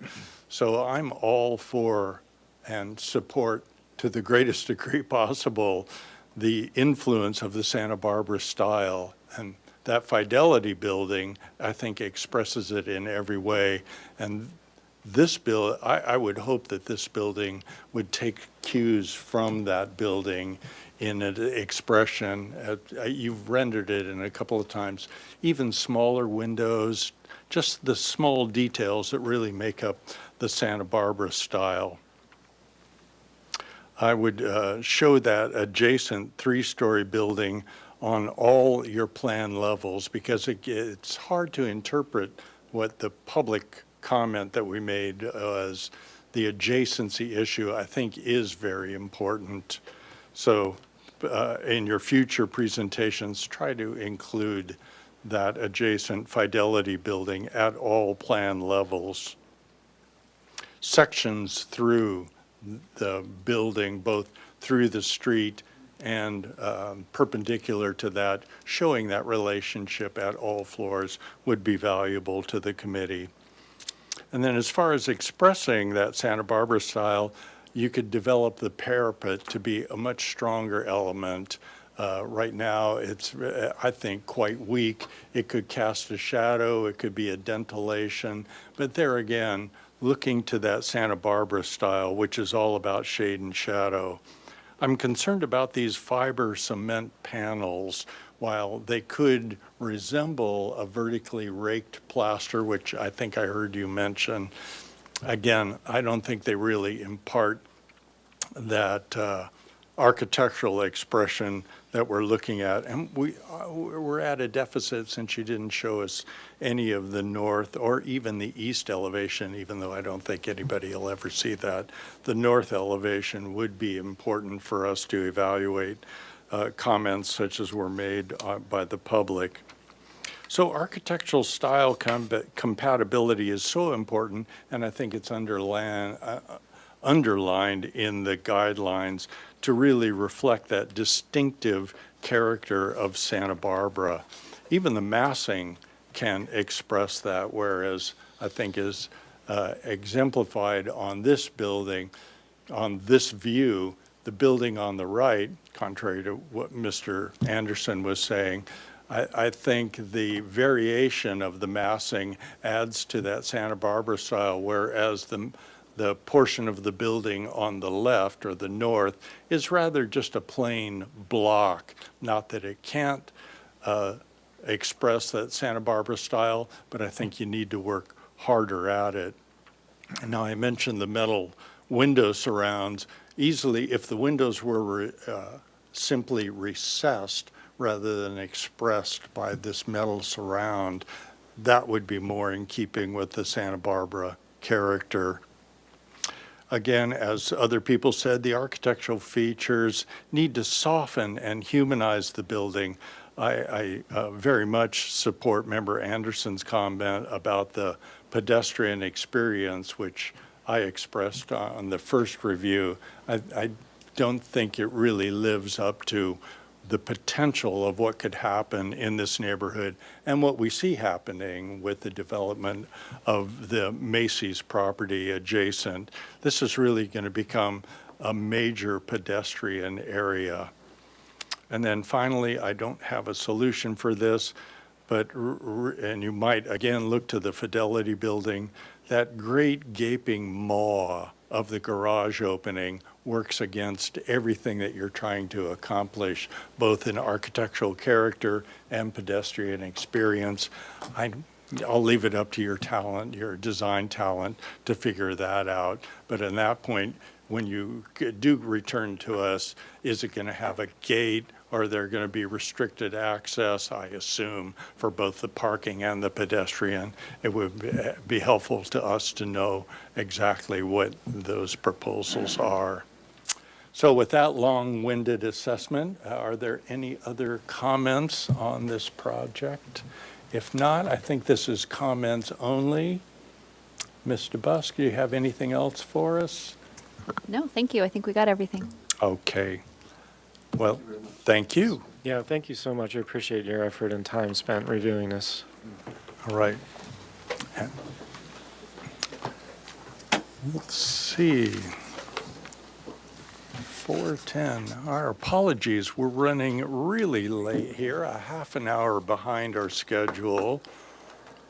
The final item, number 3, is 428 Anacapa Street. This proposal is to demolish 2 single-family residences and their detached garages and construct a new mixed-use structure consisting of 6 short-term rental units and 9 long-term rental units with 6 covered parking spaces to serve the short-term rental units. The project is proposed using the city's average unit density with an average unit size of 825 square feet. No final appealable action will be taken at today's meeting. The project will require compliance with the project compatibility findings and urban design guidelines. The project was reviewed as a one-time pre-application ABR consultation under PRE 2023-00077 on August the 7th, 2023. And with that, do we have any staff comments, Ms. Ernst? Yes, thank you, Chair Whalen. So as you mentioned, it's here for a concept review. The application has not yet been deemed complete. They're still working out some comments with zoning and transportation and stormwater. So we're expecting them to resubmit addressing those comments. And as currently designed, it also is not complying with the open yard requirements. So perhaps the applicant can speak to whether they're redesigning to comply with open yard or if they'll be requesting a modification for that, and then the board could comment if they would potentially be supportive of that open yard modification. I also have the minutes available from the August 7th, 2023 hearing for the pre-application if you'd like to review those. Yes, I believe that would be helpful for all of us. And again, I wanted to check in with Mr. Anderson if he had reviewed that previous video. And if not, well, we'll just rely on you for questions. All right, I guess I'll question then. All right. Vice Chair Whalen, sorry, pardon the interruption. Because this is a pre-application, or the previous application that you reviewed was a pre-application, and this is the formal planning application, Board Member Anderson will be able to question, comment, and vote. Question and comment. And, as well as vote. Thanks, Carly. I retract that. You're welcome to join in on the fun. So I if you will. can put up those minutes for us, Ms. Ernst, we'll review those.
Thank you. That was very helpful. With that, I think we can turn to our applicants to introduce yourselves and tell us about your project. Hi, Jarrett Gorin from Vanguard Planning, and I'm the land use planner on this. Hi, I'm Bobby Walker from BW Design. Thanks for seeing us again today.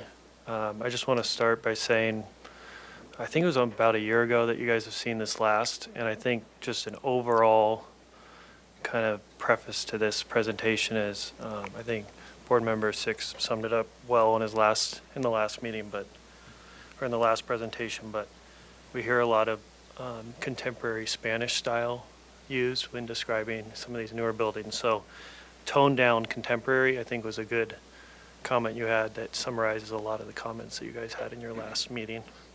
So as we go through those, I think that's kind of a common theme. I'll go through these quickly here and address them one by one, and then I'll go through the plan set as well. So we did have a comment to provide more openings on the southeast facing facade, which was originally a darker facade. We provided that on the elevations. I can show that in the meantime. While I go through these, I'll jump ahead to the renders, so we have something to focus on here. Another comment that was heard a lot in the last meeting by several board members was the building is confusing, and there was too much going on. So for our new design, you'll see simplified materials. We have smooth trowel plaster, concrete, steel, a standing seam roof, heavy timber, which we think both matches the massing of the building as well as other successful buildings on the street, and steel guardrails with wood handrail caps to soften the design. The last design had a lot going on with the roof design. So there were a couple suggestions of simplified to one type of roof, gable or parapet. Other board members, I think, were torn. We thought the gable roof on top, by simplifying it, also provided a nice residential aesthetic to the project. So we ended up keeping that in part. Several board members, I think, thought the height and mass was successful. It was just too confusing at the time. So we've taken the time to simplify some of these parapet walls, and as well as we had an elevator tower on the last project that was not very well received, I think this would be the best way to describe it. So we have redesigned that into the gable structure of the building. So there's no more, I think the term was throbbing sore thumb, I think that was used to describe it. But that focal feature has been removed from the project. And then part of that is making the gable the dominant form on the roof, so there's kind of no confusion there. So the front facade, you see that more traditional parapet wall, and then at the roof, it softens a little bit with this simplified gable. And so kind of in summary to the comments, there was too much complexity, so we reduced that, we simplified the roof line. We worked on the window proportions, and then another thing with the windows, part of that is making it adding more verticality to the windows, and then also finding opportunities to actually recess them in a true fashion on the project in the front facade where it's most impactful. And then we also took some measures to address the privacy of the southern neighbor, and then, as I mentioned, address the unsuccessful elevator tower.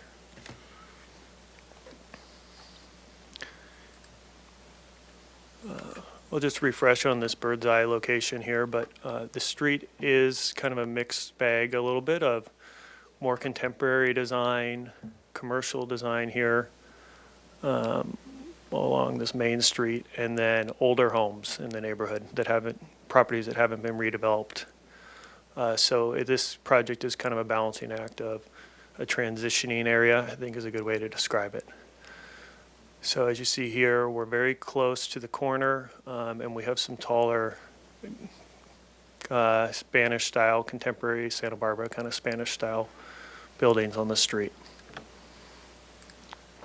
This 414 Anacapa Street, I think, is the closest and most obvious representation of the style that we're going towards. And so we think that's very suiting to this area and kind of what we would latch on to as what contemporary can mean in Santa Barbara in this area. The existing property here, the two houses, both houses are part of the subject property in the garage in the back. So a big reason we're developing the whole site is to comply with parking requirements and be able to park all our short-term rentals and to provide backup on site. So we max that out in the back. And I think we have 8 inches of room on either side of the building just to meet the minimums of the Santa Barbara requirements for backup and parking. So that expresses kind of itself in our building form. We recently redesigned the civil. It's just important to mention because our original design, we thought we couldn't infiltrate on the site. So we designed the project to drain all the roofs into planters that you see on the ground floor. The project has changed since then with some back and forth with the planning department. So we're actually going to have chambers for overflow in this front area. But I think a nice part of this project that ended up staying and lasting in that design is that the drainage goes through these planters first before the overflow gets transferred into the ground as kind of that worst case 100-year storm scenario. So that's a little bit of, you see that here, form meets functional with the way that we are using planters to divide spaces. And so, this has been mentioned before. We worked hard on thinking about that connection between the sidewalk and the building. So it's short-term rentals on the ground floor here. So we thought that it's important, I think just walking around Santa Barbara, you can see that the most successful projects have a connection to that yard space, but at the same time creating a firm boundary line. So that's what we were going for here. There's a firm boundary line that says, where you can enter and where you can cross, but visually it's very connected to the rest of the community. Another render of the front facade, and we've added in a couple, in simplifying the design, we've also taken the opportunity to pick a couple key elements that would be really nice visual cues and experiences for the units. So these would be sliding doors, and in this design here, we have them as sliding pocket doors. So these are just a couple design things. I know this is concept review, but in doing so, those are thicker walls in nature to be able to accommodate those doors pocketing into the wall. And so all those sorts of things have continued to give the project kind of a depth and materiality that. Excuse me, Mr. Walker, could you use your cursor to show which doors you're talking about or Yes. pocket? Yeah. So these large windows on the front, we actually anticipated as potentially as doors that could pocket into the wall, and they'd have a guardrail on the inside, obviously for protection. But visually, it creates a more simplified design. The fact that we have to have a thicker wall that allows that pocket was part of our design. You'll see we added more massing on the edges of the building than we had before and added more verticality to our fenestration.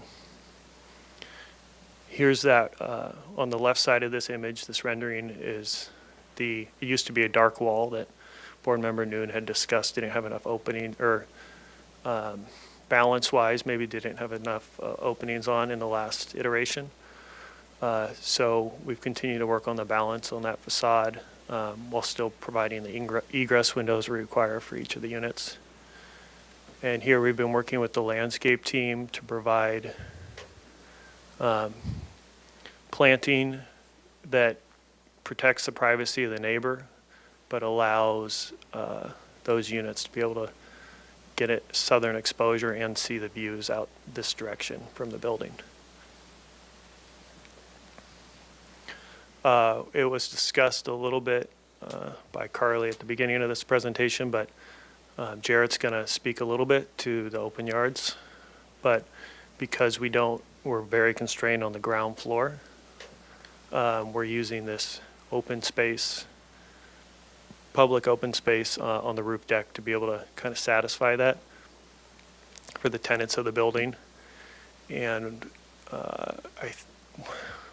the original design was a little bit different, but we worked on focusing this top open space that's more public to the residents of the building more forward on the site so that it doesn't look over the neighbor's yard to the south. So this other patio here that's more southern facing, or that's more southern, I guess, southeastern on the building, is just for this individual unit. So the thinking there is that we can use planting and design to shield that that unit from the house next door, and that this other more public deck is really out of view of the neighbor's house.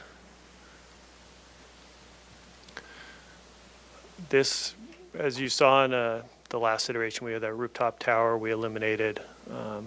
We may have to continue to work on it for a penthouse feature for the elevator, but right now we're trying to work it into the roof design. All the units share this walkway on the northwestern side of the property that leads to kind of this central core of the building that allows us to really eliminate circulation. So we just have these single halls as you go up the building.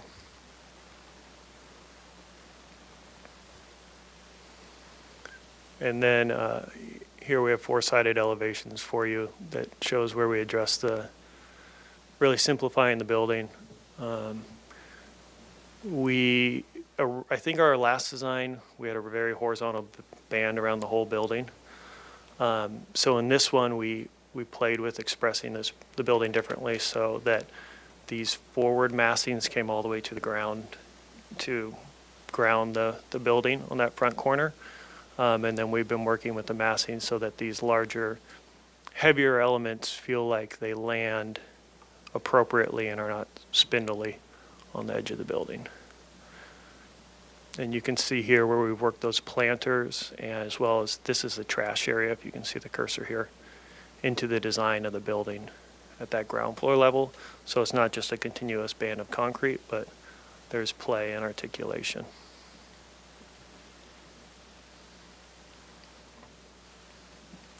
This northeast elevation is the butts up to a, I think, two-story tall building there. So about the third floor plate here is where we start to protrude over the top of our neighboring building.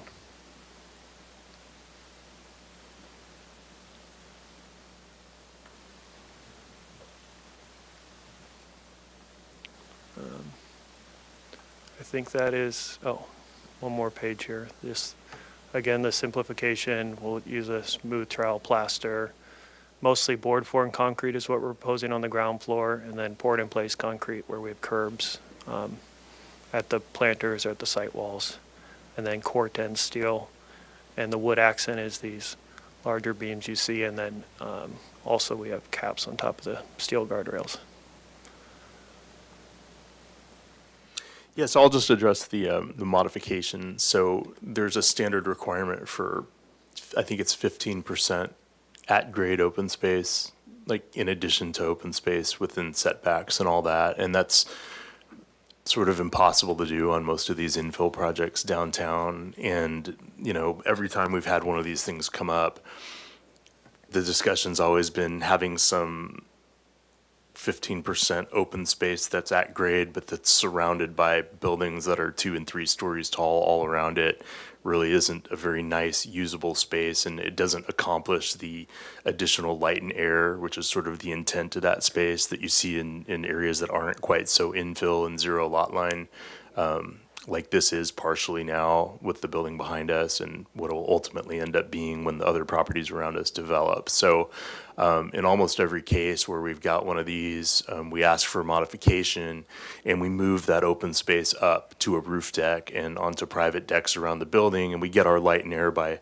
stepping the building back to accommodate these types of balconies and things. And all of the units have private balconies that meet open space requirements in terms of size and dimensions. So that roof deck up there is providing some additional larger scale open space that's available to the residents, and also reducing that 4th story mass way back. So I know Board Member 6 had some comments about the roof deck, but we think it's really important and critical to the project, and it's providing an aesthetic benefit. I think the comments may have been sort of along with other comments on that previous design, and I'll be interesting to hear what everybody has to say about this revised design now that's been simplified.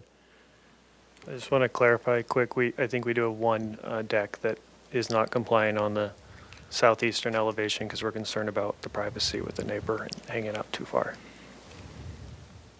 That's it. I think Thank you. that's our all we have. presentation. All right, thank you for your presentation. With that, I think we now turn to public comment, if any. Thank you, Vice Chair Whalen. I'll start with in-person public comment. At this time, I do not have any slips for this particular project. If anyone wishes to make a comment, they may fill one out and bring it to me. I see no one in the audience moving to do so, so we will turn our attention to virtual comment, and we do have a hand raised from a Robin Donaldson. So Robin, I will unmute you and you will have 2 minutes to speak. Please proceed. Okay, thank you. I generally have a concern about the quality of the architecture. I like the idea of simplifying, but that just raises the bar on the subtleties of the project. I reside at 412 Anacapa Street. I was the architect for the project at 412 Anacapa Street. I live down here. A couple of things that I think need to be kept in mind. If you're going to simplify, then my front elevation, for instance, on my buildings, are all 18 inches deep. In other words, the glass sets way back.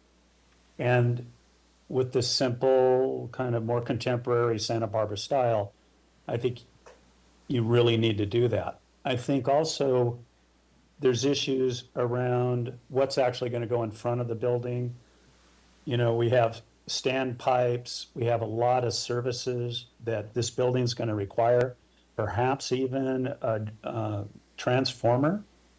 I don't think the trash enclosure's been taken into account and things like that. So again, the devil's in the detail if you're going to simplify, and I just don't see that yet.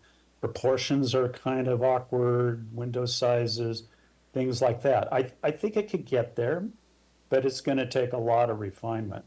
I do appreciate the consideration for the neighbor to the, what you call the south, and it's not represented on your street elevations properly. You're showing his house being too tall. It's actually smaller.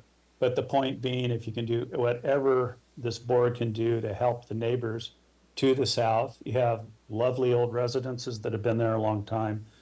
And this thing's going to loom over everything.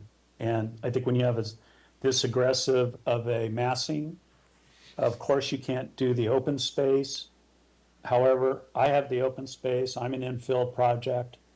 I meet it on the ground and I meet it up above. So I think there's ways to get it. So anyway, I think it's got a long ways to go. I'm in support of the idea of a project being there, but I hope the board can help move this along in terms of its overall quality.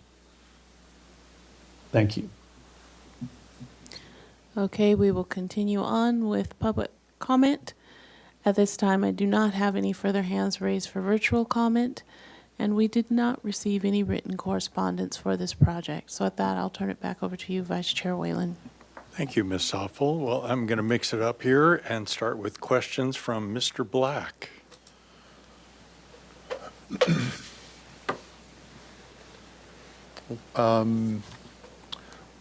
What's the distance from the back of sidewalk to the facade of the building, just out of curiosity? The facade on the left is 5 feet, and then this middle facade is 10 feet back. Okay. And I believe this is another 6 feet, but I can double check. And Mr. Donaldson brought up some issues that we always address, and the notion of a transformer and trash. How are you going to address those? So the transformer, electrical consideration, we have not solved yet, but the trash, we've worked into a particular number of bins on our site plan.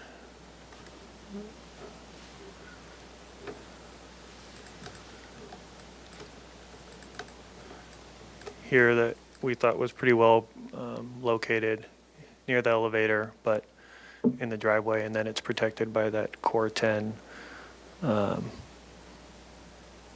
architectural feature here that you see in the elevation, so you don't see it from the neighbor's side. I see. No other questions right now. Thank you, Mr. Noon. Any questions?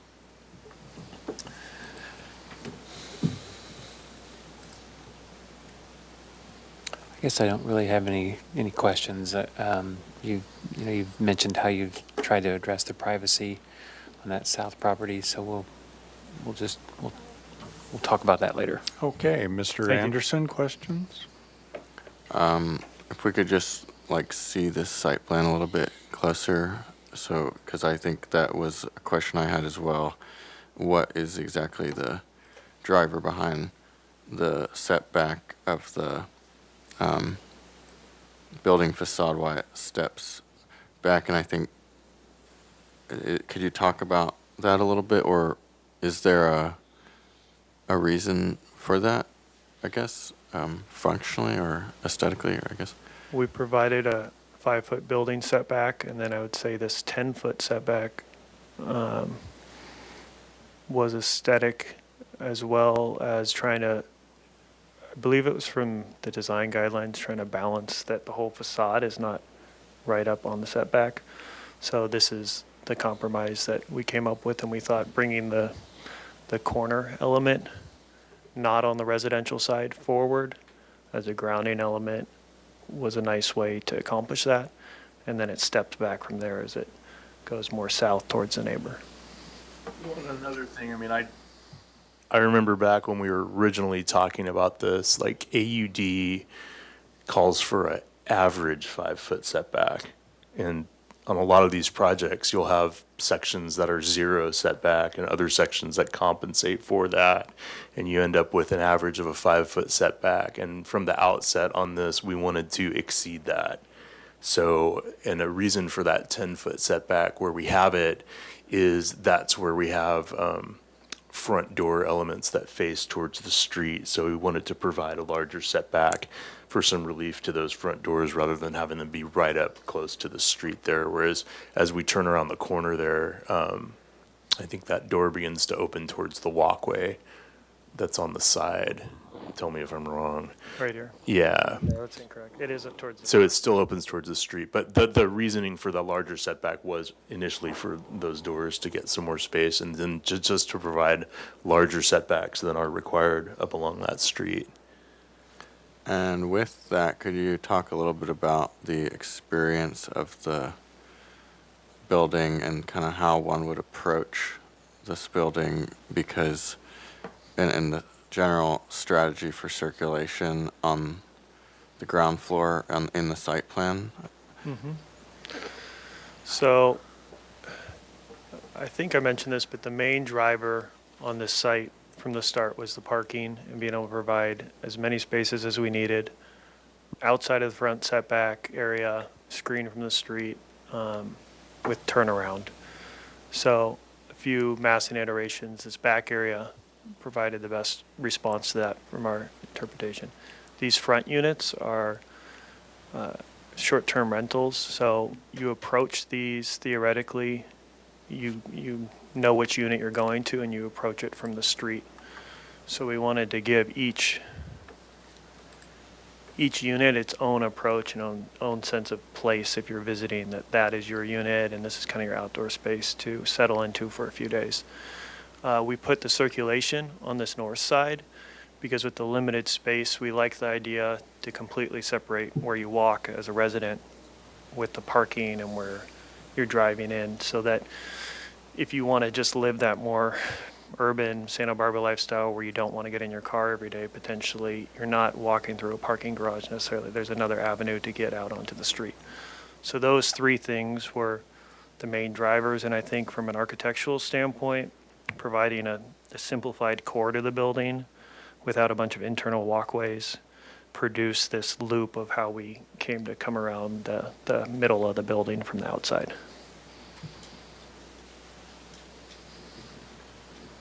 Okay. Thank you. Moving on to Mr. Six, questions? Let's see. Have you confirmed, well, the transformer is something you got to solve right away, but your trash locations, have you confirmed that you can have a trash that close to the property line? I believe it got approved. Oh, okay. Board Member 6, so the comment from zoning is that the plans actually show conflicting locations. On sheet A2, it's shown in the setbacks, but A9 shows it within a trash closet. So I think we need the applicant to clarify where the trash is proposed, and it will need to be located outside of setbacks. Yes, okay.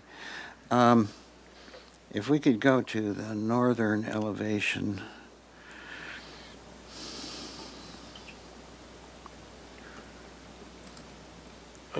I'm sorry on that trash issue. I mean, the setback is 0 in this zone district, so it is outside of setbacks. There might be a fire issue, Okay. so you have to examine that. Board Member 6, and to the applicant, I believe the comment also was related that it must be screened within an enclosure. So maybe that was the zoning issue there, was that it just wasn't meeting that requirement. I'd like to also add that the design you're seeing now is in response to a lot of these comments. Okay.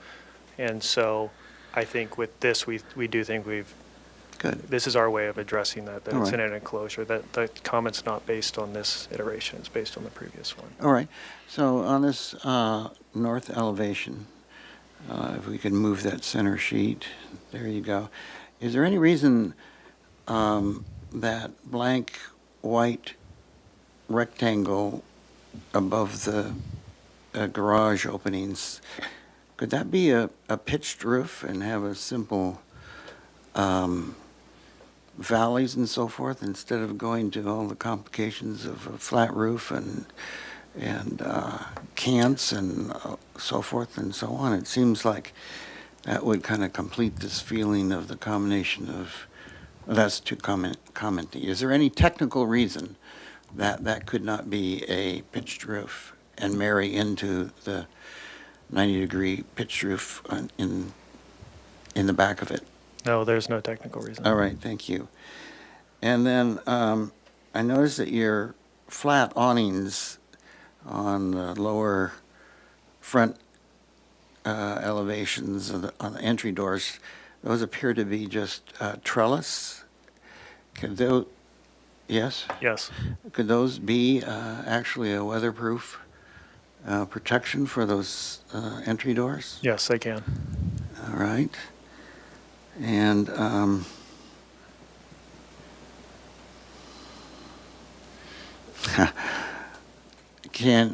this is kind of a leading question, can you get on these grand sliding biparting windows, can you get horizontal mullions with those? Yeah, yes, that would be possible. Okay.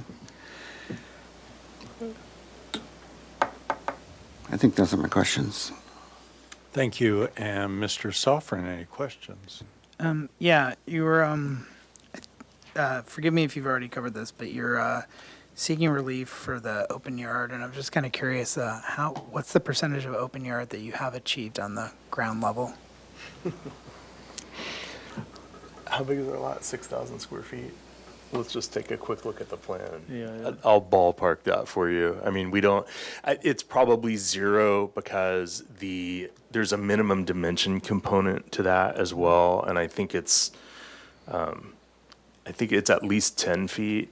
It may be 15, but I don't think our walkways aren't 10 feet wide. There's just no way to meet it. And, to Mr. Donaldson's point that he met it in his project was developed before, it was approved before I think AUD even existed. And he had to comply with much more stringent standards that was just basically R3 development standards in M1 or a CM zone at the time. And that's why he complied with that. I think if that project was going to be developed today, it wouldn't look anything like it looks. And he would have taken advantage of every single one of the design incentives that we're using here. And then, just as a follow-up question, what percentage of open yard have you achieved with your creativity with that large roof deck? Oh, in terms of what the percentage would be, what's the size of the roof deck? Like your collective open yard, basically, with your solutions. And you can count the private one too, Bobby, because that private spaces they also count as open yard. See if I have that calc on here.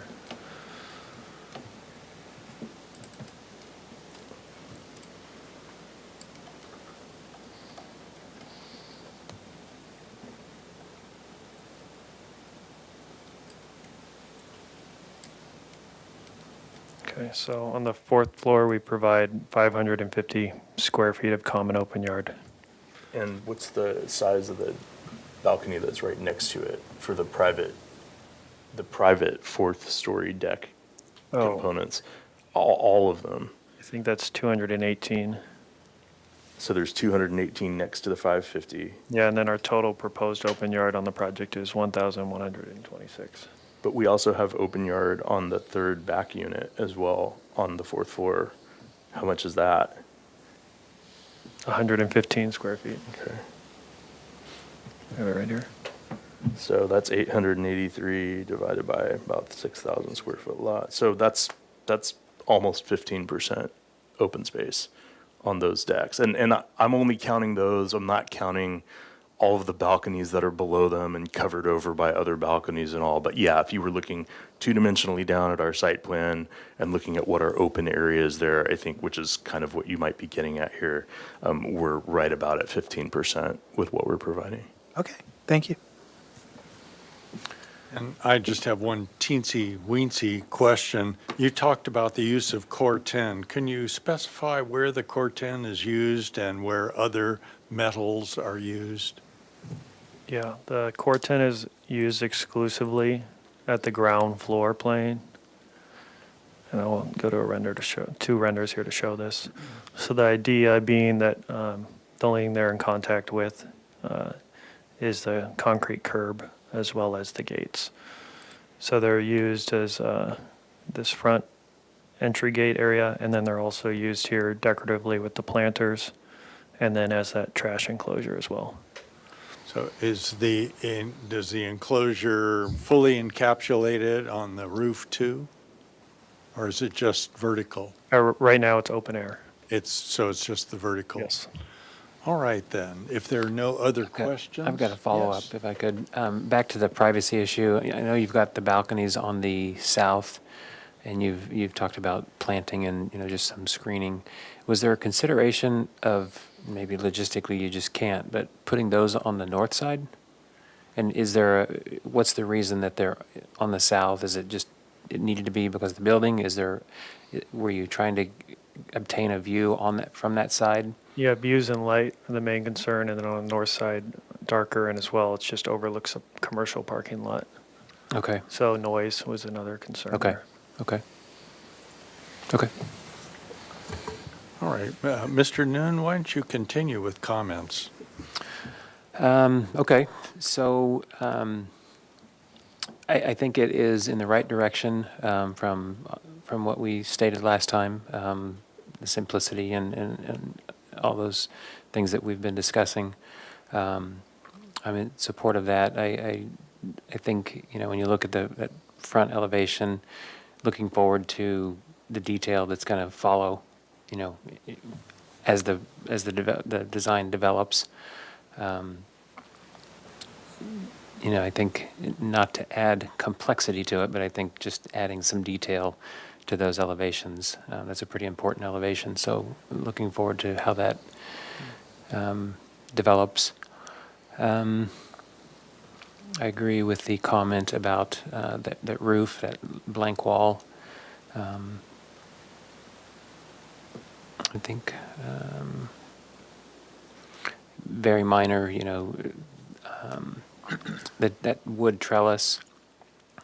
And maybe this will get picked up as you progress, but pulling that in so it's not just flush with the outsides of each wall. That's kind of getting the weeds, but it's a little early for that. But I thought I'd comment about it. But in general, I think it's a move in the right direction, and looking forward to further detail. Thank you. Thank you. Mr. Anderson, comments?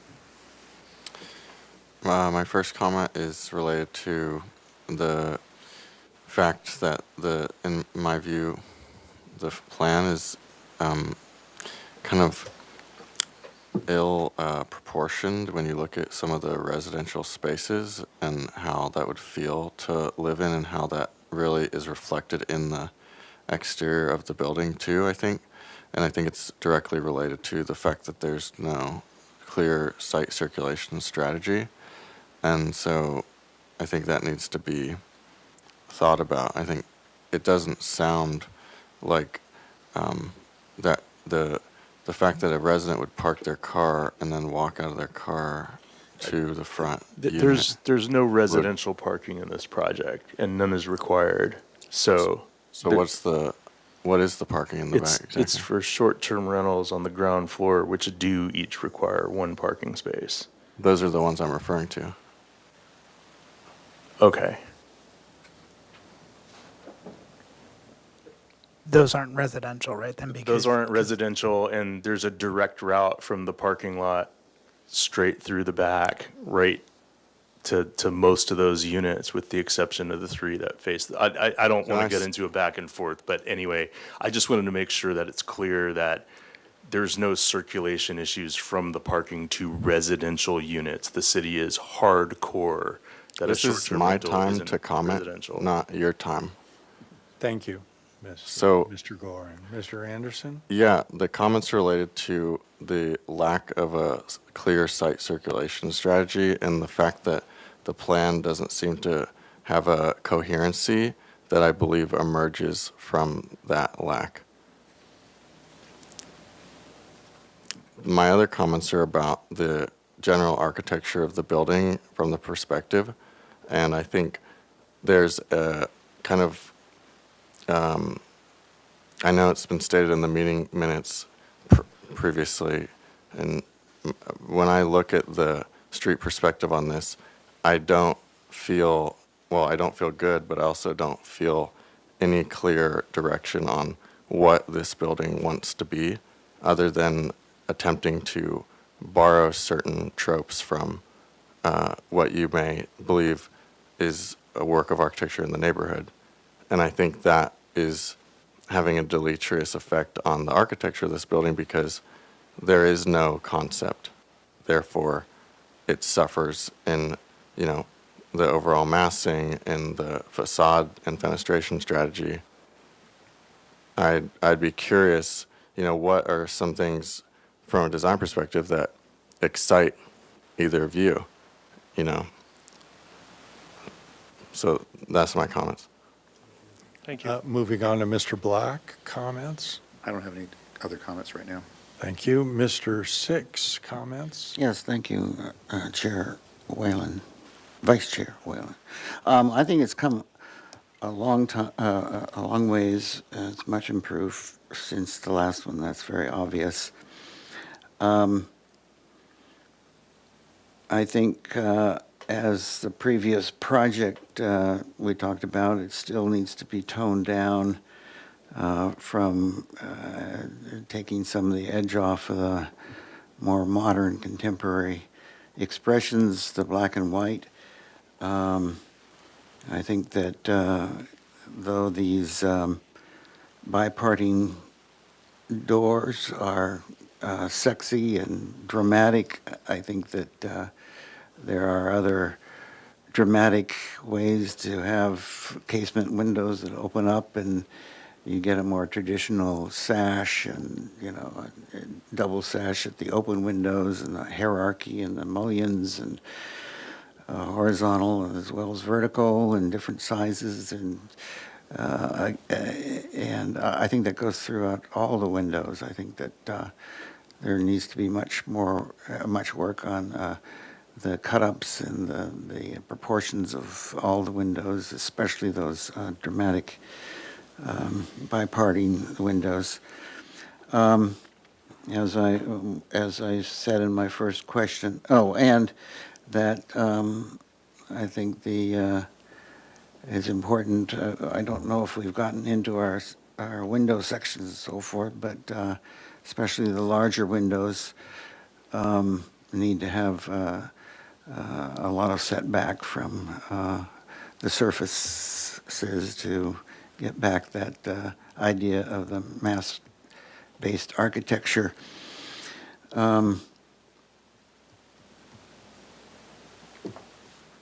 And I think, and my first question to you, I think that a pitched roof,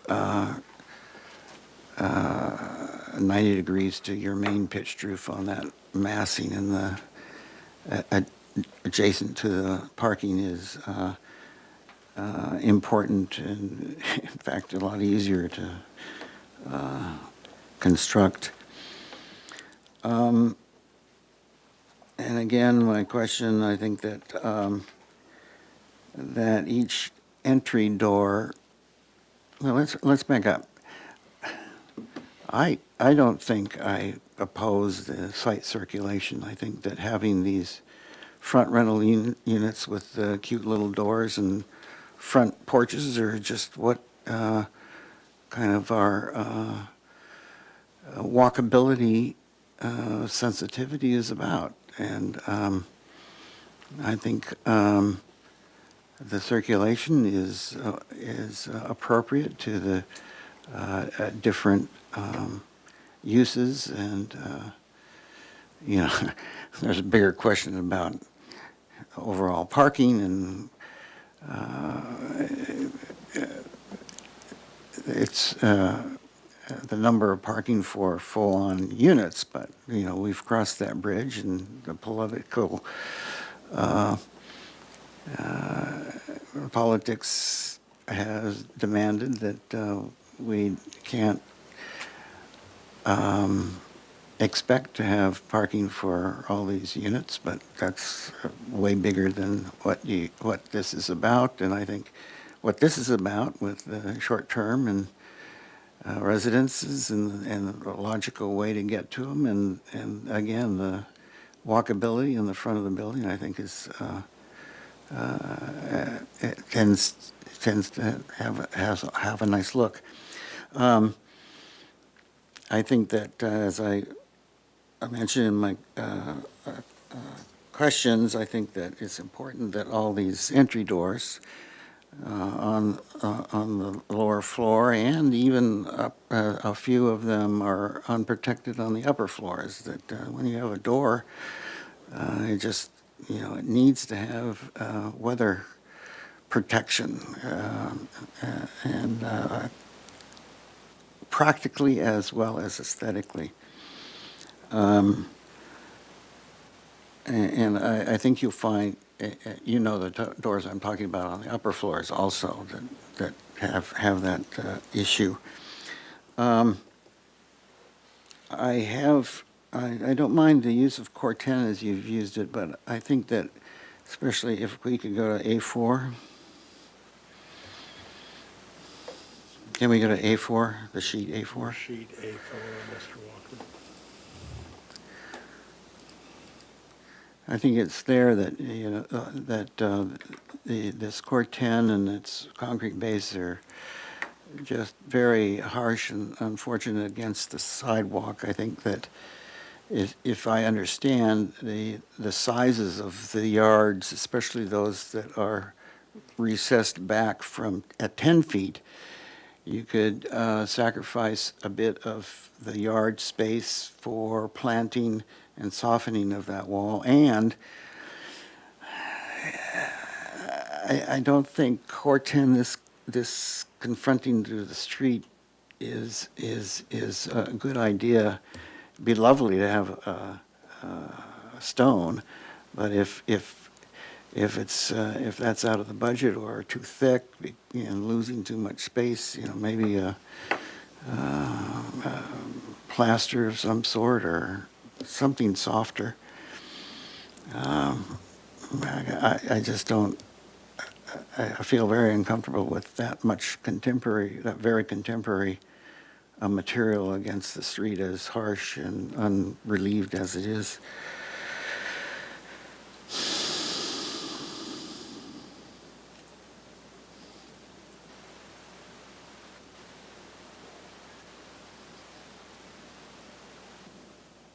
Again, I think that,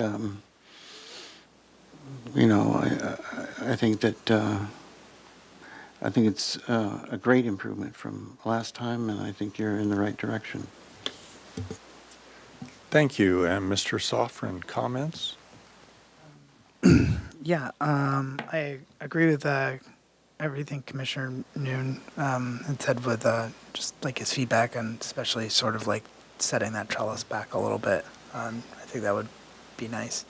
And I like how Commissioner Six talked about weatherproofing those awnings on the ground level. I think that's a great suggestion. I do love how invitive it is on the ground level with those little courtyards in front of each unit.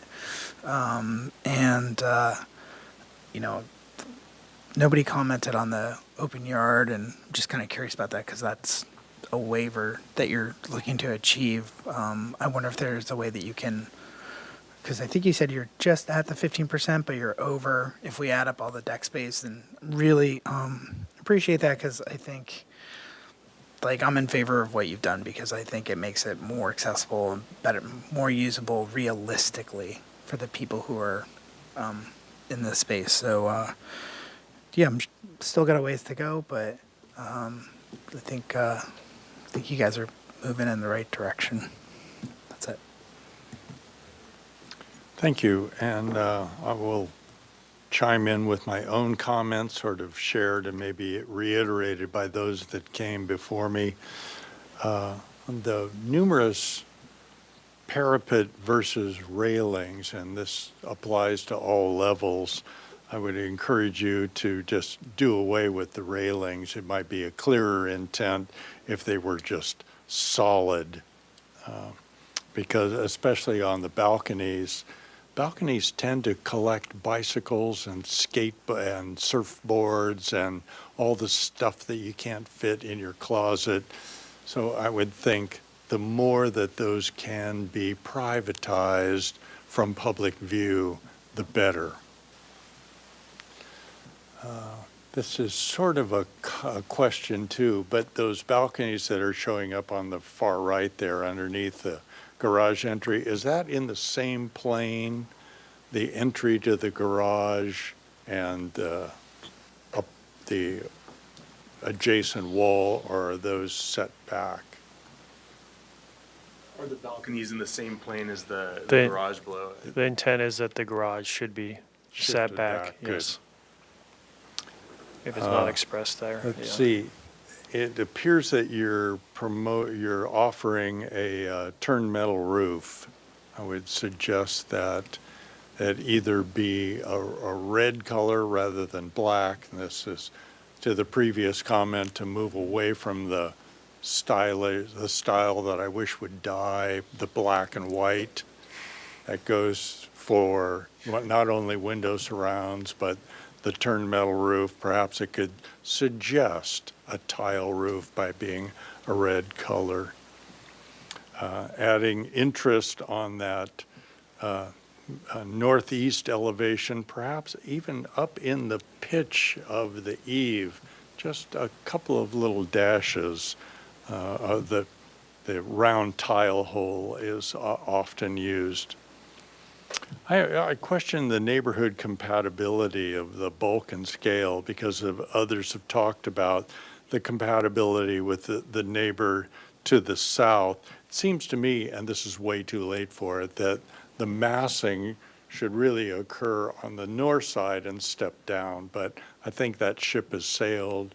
We're already on to, well, we're here for concept review, so it may be way too late to shift the massing, but to some degree, some of the points that Mr. Anderson made about the general site, how did he talk at the ill proportion of the site and the circulation, I tend to agree with. We may have to live with that at this point. And to this modification of the open yard compliance, well, perhaps the site's just overdeveloped.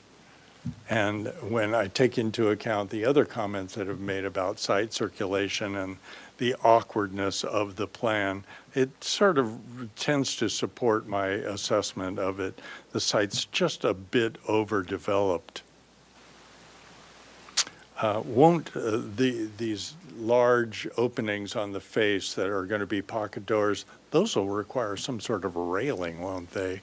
And that may, and doubt. But I would support the division of the adding of munchins because, and this this goes back to an overall comment.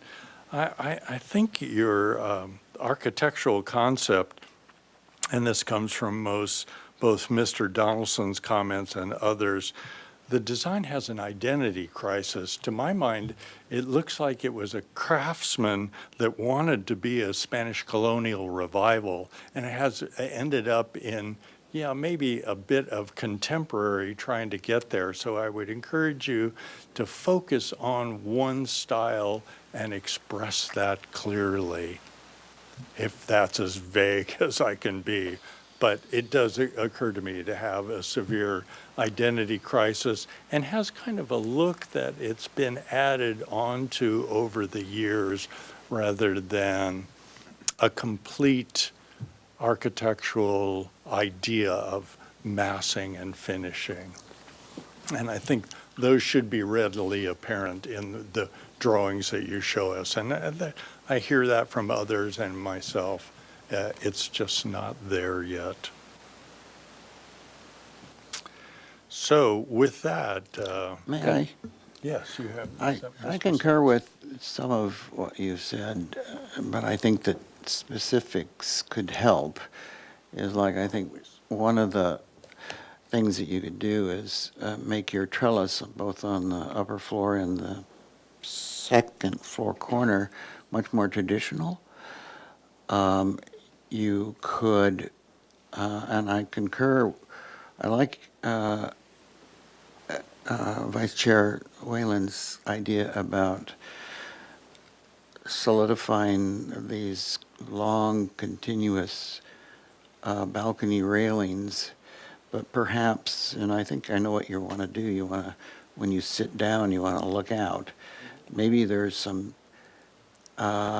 areas where you could have a peekaboo, you know, a center opening, and then the sides are, however it is, but there's distinct points where that half railing is occurring and reinforces the architecture below. That might be a couple ideas. And for instance, and this is very minor, but you're hanging your sexy little one cable, what do you call those? The supports for the horizontal awnings, that you only have it on one side. You know, that's zoomy. I think that, you know, if you put the logical two of them there, and maybe they're not right to the corner, you know, and maybe there's a little bit of shadow line in those, and those kind of things I think would help. I think what Vice Chair Whalen is speaking about, and I would resonate with those also. I always appreciate how Member 6 can really suss out the details that I'm unable to specifically get to, so thank you. Any other comments? I've got a Yes, couple Mr. Nim. follow-ups. One, just real quick, logistically, that you're showing on the that cantilever deck on the right side of this image, has that been resolved, that's feasible? If it has, then so be it. If not, then I would just encourage you to resolve that pretty soon, because that could make a significant difference. And then also, logistically, how you deal with inside the garage, lighting, piping, whatever. If is that going to be screened in any way? How is that going to develop? If I may jump, I resonate with that balcony comment. Again, there's a place where that could be softened, where maybe there's an expressed set of beams that visually hold that up. Maybe it doesn't go all the way to the corner. That kind of thing that could soften things. Yes. And the other thing is, I think that you could find a much more successful exterior light rather than the up and down can. A hybrid that's looks more traditional yet not quite traditional. Again, something tying into a complete identity. So with that, Ms. Ernst, what are we looking for? A motion with comments? Yes, and thank you, Vice Chair Whalen. Before we make a motion, I would like to get the board's feedback on the open yard modification. If the applicant is pursuing that instead of redesigning, it will require approval by the staff hearing officer. So if we would like ABR's comments on that open yard modification, that would be forwarded to the staff hearing officer. Either way, the staff hearing officer is looking for specifically what? So ABR's purview is limited to the aesthetic issues that the modification could have. So if you have any specific comments regarding consistency with design guidelines or consistent or neighborhood compatibility relating to the modification, that would be helpful for their consideration. If I may, a question. The modification is that they are not providing the open yard on the ground floor. It's on the upper floors. Is that correct? That's the full extent of the... No. So when they resubmit, staff needs to verify exactly which open yard they're not meeting, because common open yard can be provided on the roof decks. There's different open yard standards for AUD projects. So once they resubmit showing open yard correctly, we'll be able to verify, and when they come back for PDA, we can just explain it more clearly. But at this point with these plans, I'm unclear how they're not meeting it exactly. And if I could ask, so what sort of impact would a transformer have on the open space on the ground floor? I'm not aware of any aesthetic issues. I'm not aware of any impacts to open yard of transformers. I believe There's nothing on the ground floor that meets open space requirements, so putting a transformer down there wouldn't change that. My understanding is you're completely depending upon the shared rooftop balcony to meet or modify that demand for open space, right? That, and I think there's the one deck that doesn't meet one dimension. There's one private deck. Yes, but those aren't shared. Correct. It has to be the shared spaces. Right. Okay. So if you'd like to include in your motion your overall support or not support of the modification, or if you'd like to discuss it before you make the motion, that would be Why don't helpful. we have a brief little discussion and, or with a straw vote, whether committee members feel that the proposal satisfies the open space requirement modified or not. Yeah, if I may, Vice Chair Whalen, I would suggest that if the applicant was to green up as much as possible these front entry patios, that we could support the aesthetics of the compromises needed for the upper open spaces.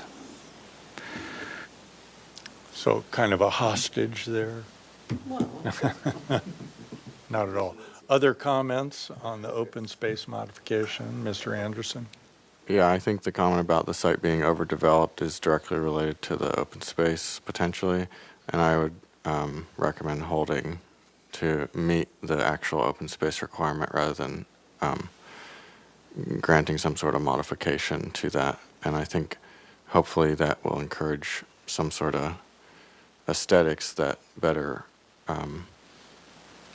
that look better or reflect the design guidelines better. Couldn't you support the open space being on the roof deck, which is legal, right? We have approved that. You're just advocating for a strict adherence to the percentage. Yeah. All right. Pretty much, yeah. Mr. Noon, care to weigh in? I'm okay with modification, with supporting That's mine. modification. Yes, and Mr. Soffren? I believe I am too, so. But I like the notion about trying to green up the front a bit more, for sure. Yes. And just from a landscape perspective, I mean, I think we need to create more opportunities for verticality in the landscape, to sort of soften the visual impact of the mass. Yes, and I responded to Mr. Six's comment about the Corten steel being right out there on the public. While it may be an interesting design element, it's not really the nicest thing for a pedestrian experience. So we have that straw vote. So if you're ready to make a motion, you can continue it indefinitely and then list your comments. Well, does that mean you would like to make the motion, Mr. Soffren? A jovial. I will make the motion to continue this project indefinitely, with the consideration that that we are in favor of the open yard modification, so long as there is a greater effort put into exploring and improving the landscape development, more greenery on the ground level and in the front of the structure, and throughout continued exploration to improve that landscaping, to create an alternative solution to replace the corten that's been placed on the sidewall of the property, to explore the awnings over the ground level entrances to see if they can be weatherproofed, and explore the design, maybe to make it a little more harmonious. And again, we'd like you to work on finding the identity of the structure in general, sort of a narrative that where the architecture is in agreement and it is sticking to what it is. As we move up, we'd also like you to pull back the second level trellis, consider maybe making it a little more transitional in design. Same impact with the cantilevered balcony, to sort of examine that, see if you can maybe make that correlate more to the trellis, add some beams potentially. Like to enclose the open railings on the balconies to create a better sense of privacy, but maybe there is an opening or two for each balcony for viewership or visibility. As we move up, where you have the combination parapet railing, to preferably lose those low-level guard railings and just stick to the parapet. If you are trying to adhere more to a Spanish-style structure, there is on the, I think it's, am I right, the north facade, that large rectangular element that has no definition or detail. So to lose the flat roof and integrate the roof into the existing pitched roofs, and overall continue to examine opportunities to add some more architectural detail elements to make the structure more interesting and again fit the narrative of what the structure is supposed to be.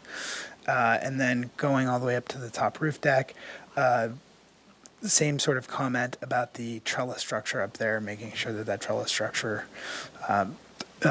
matches the storyline of the lower trellis structure. There was a comment about light fixtures. I'm sure that you will get to that detail as you get further along.